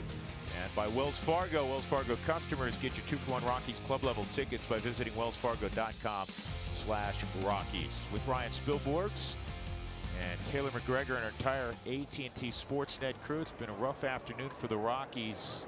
Again, unfortunately, they're down 8-2 with 3 outs to produce a miracle. Ian Desmond against TJ McFarland. Second inning of work for McFarland. Desi gave the Rockies life back in the 6th inning. A bases loaded 2-out base hit to right to score 2. And at that time, it was 4-2 Arizona. And you felt like, okay, here come the Rockies. Unfortunately, Arizona in the very next half inning got 3 runs. They got another in the 8th. And also last inning with that double by Owings. The Diamondbacks have 10 hits. So that's now 12 straight games that the Rockies have allowed double-digit hits. The last time that happened in baseball was 12 years ago. And that's going to be a base hit for Desi.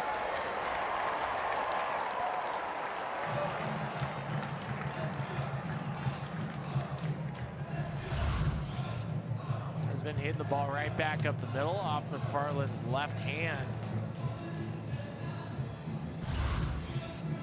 Nice infield single. You're going to come take a look, make sure he's okay. Mike Tauchman is going to pinch hit. Get your spot.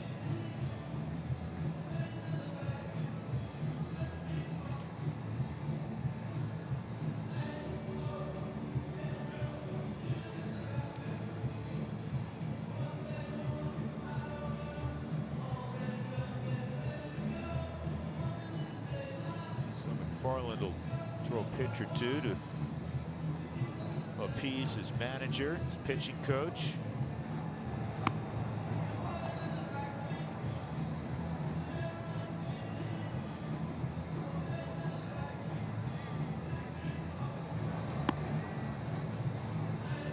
Well, the Rockies again will have a day off in Philadelphia tomorrow, and then here are the series probables against the Phils. Aaron Nola's the ace. John Gray will match up with him on Tuesday night.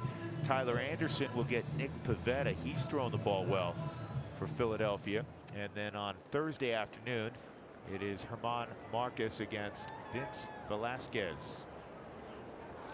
Rockies will see all right-handers. Hopefully Cargo will return on Tuesday, Spilly. I think it was pretty telling today with the opportunity to have that at bat against Silvino Bracho in the 6th inning.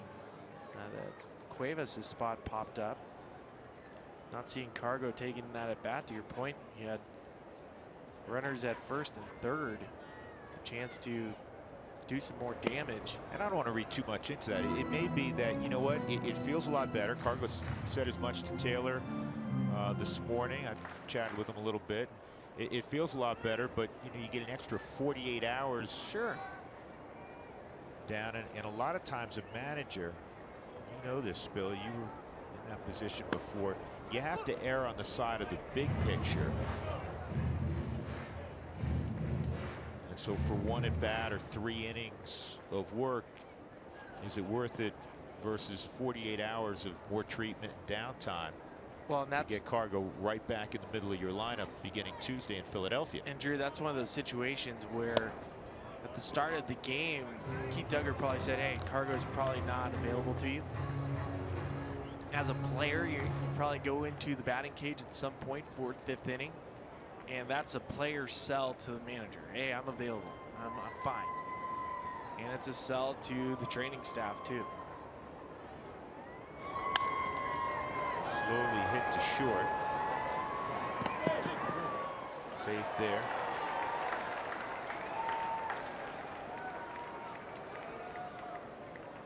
So Tachman at first, 1 out, and that'll bring up catcher Chris Iannetta.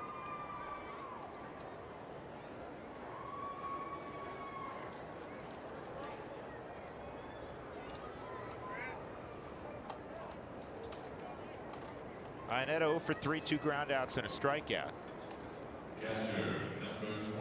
Diamondbacks will be heading home for a 7-game homestand. The Pirates and the Mets, the struggling Mets, will be in. Well, the Rockies are out on the road. Philadelphia and Texas.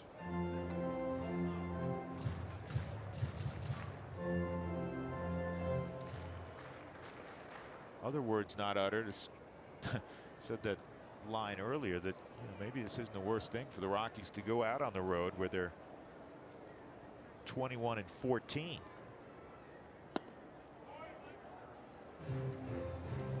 Try to find good health away from Coors Field, get some momentum back on their side, and then return home and start figuring out some of the issues playing quality baseball at home. Rockies staring at an 11 and 19 home record. Everybody to the ring.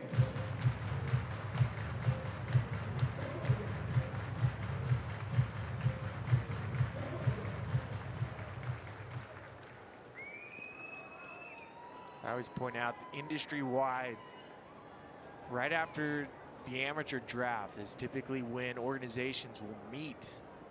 Front office types, scouting types, people with decision making within the organization, and try to figure out how best to move a team forward. How do we make our team better, regardless of what the record is? It's right about this time frame, maybe starting next week, you'll start hearing team meetings, front office meetings with ownership, trying to figure out how to make a team better. This ball's lined to the gap in left center field. Chris hits it off the base of the wall. And Tachman, who runs well, is headed home. Throw on the way to the plate, not going to get him. RBI double, Chris Iannetta, 8-3. 17th ribby for Chris.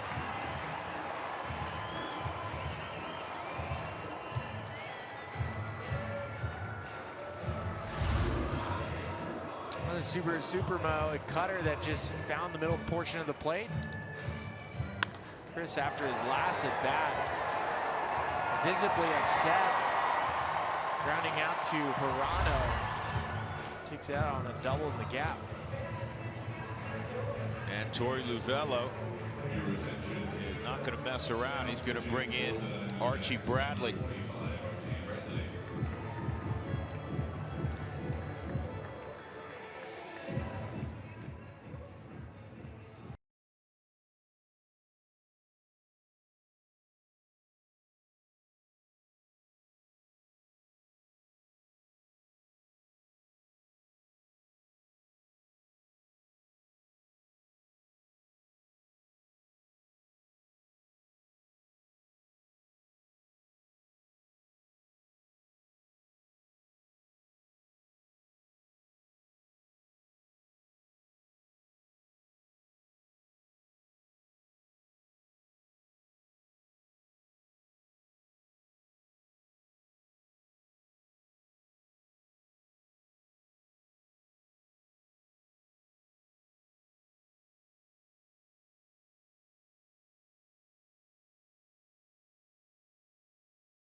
Bradley coming in. I want to point out Chris Ionetta's double. Take a look at this on the Subaru StatCast numbers.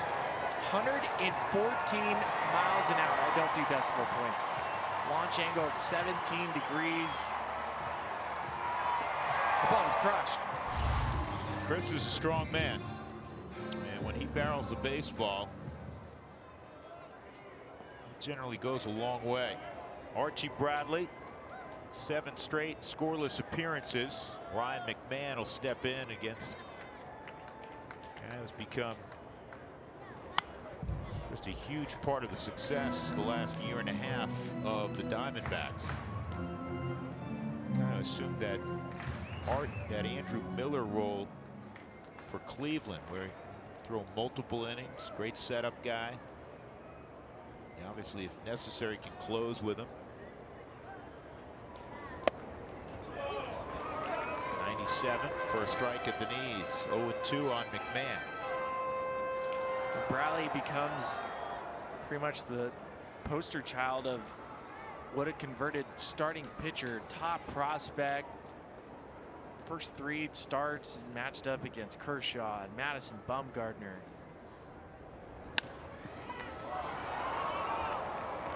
Archie Bradley thought about going to third, and then he realized, wait a second, I just need to get an out.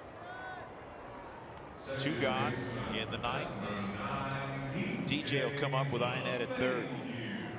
I think when you watch a guy like Archie Bradley, and of course there's other examples. Wade Davis is a great example of a starting pitcher that turned into a fantastic closer, but in this day and age, having the quote-unquote high leverage reliever, it was tough to get people to buy into that role.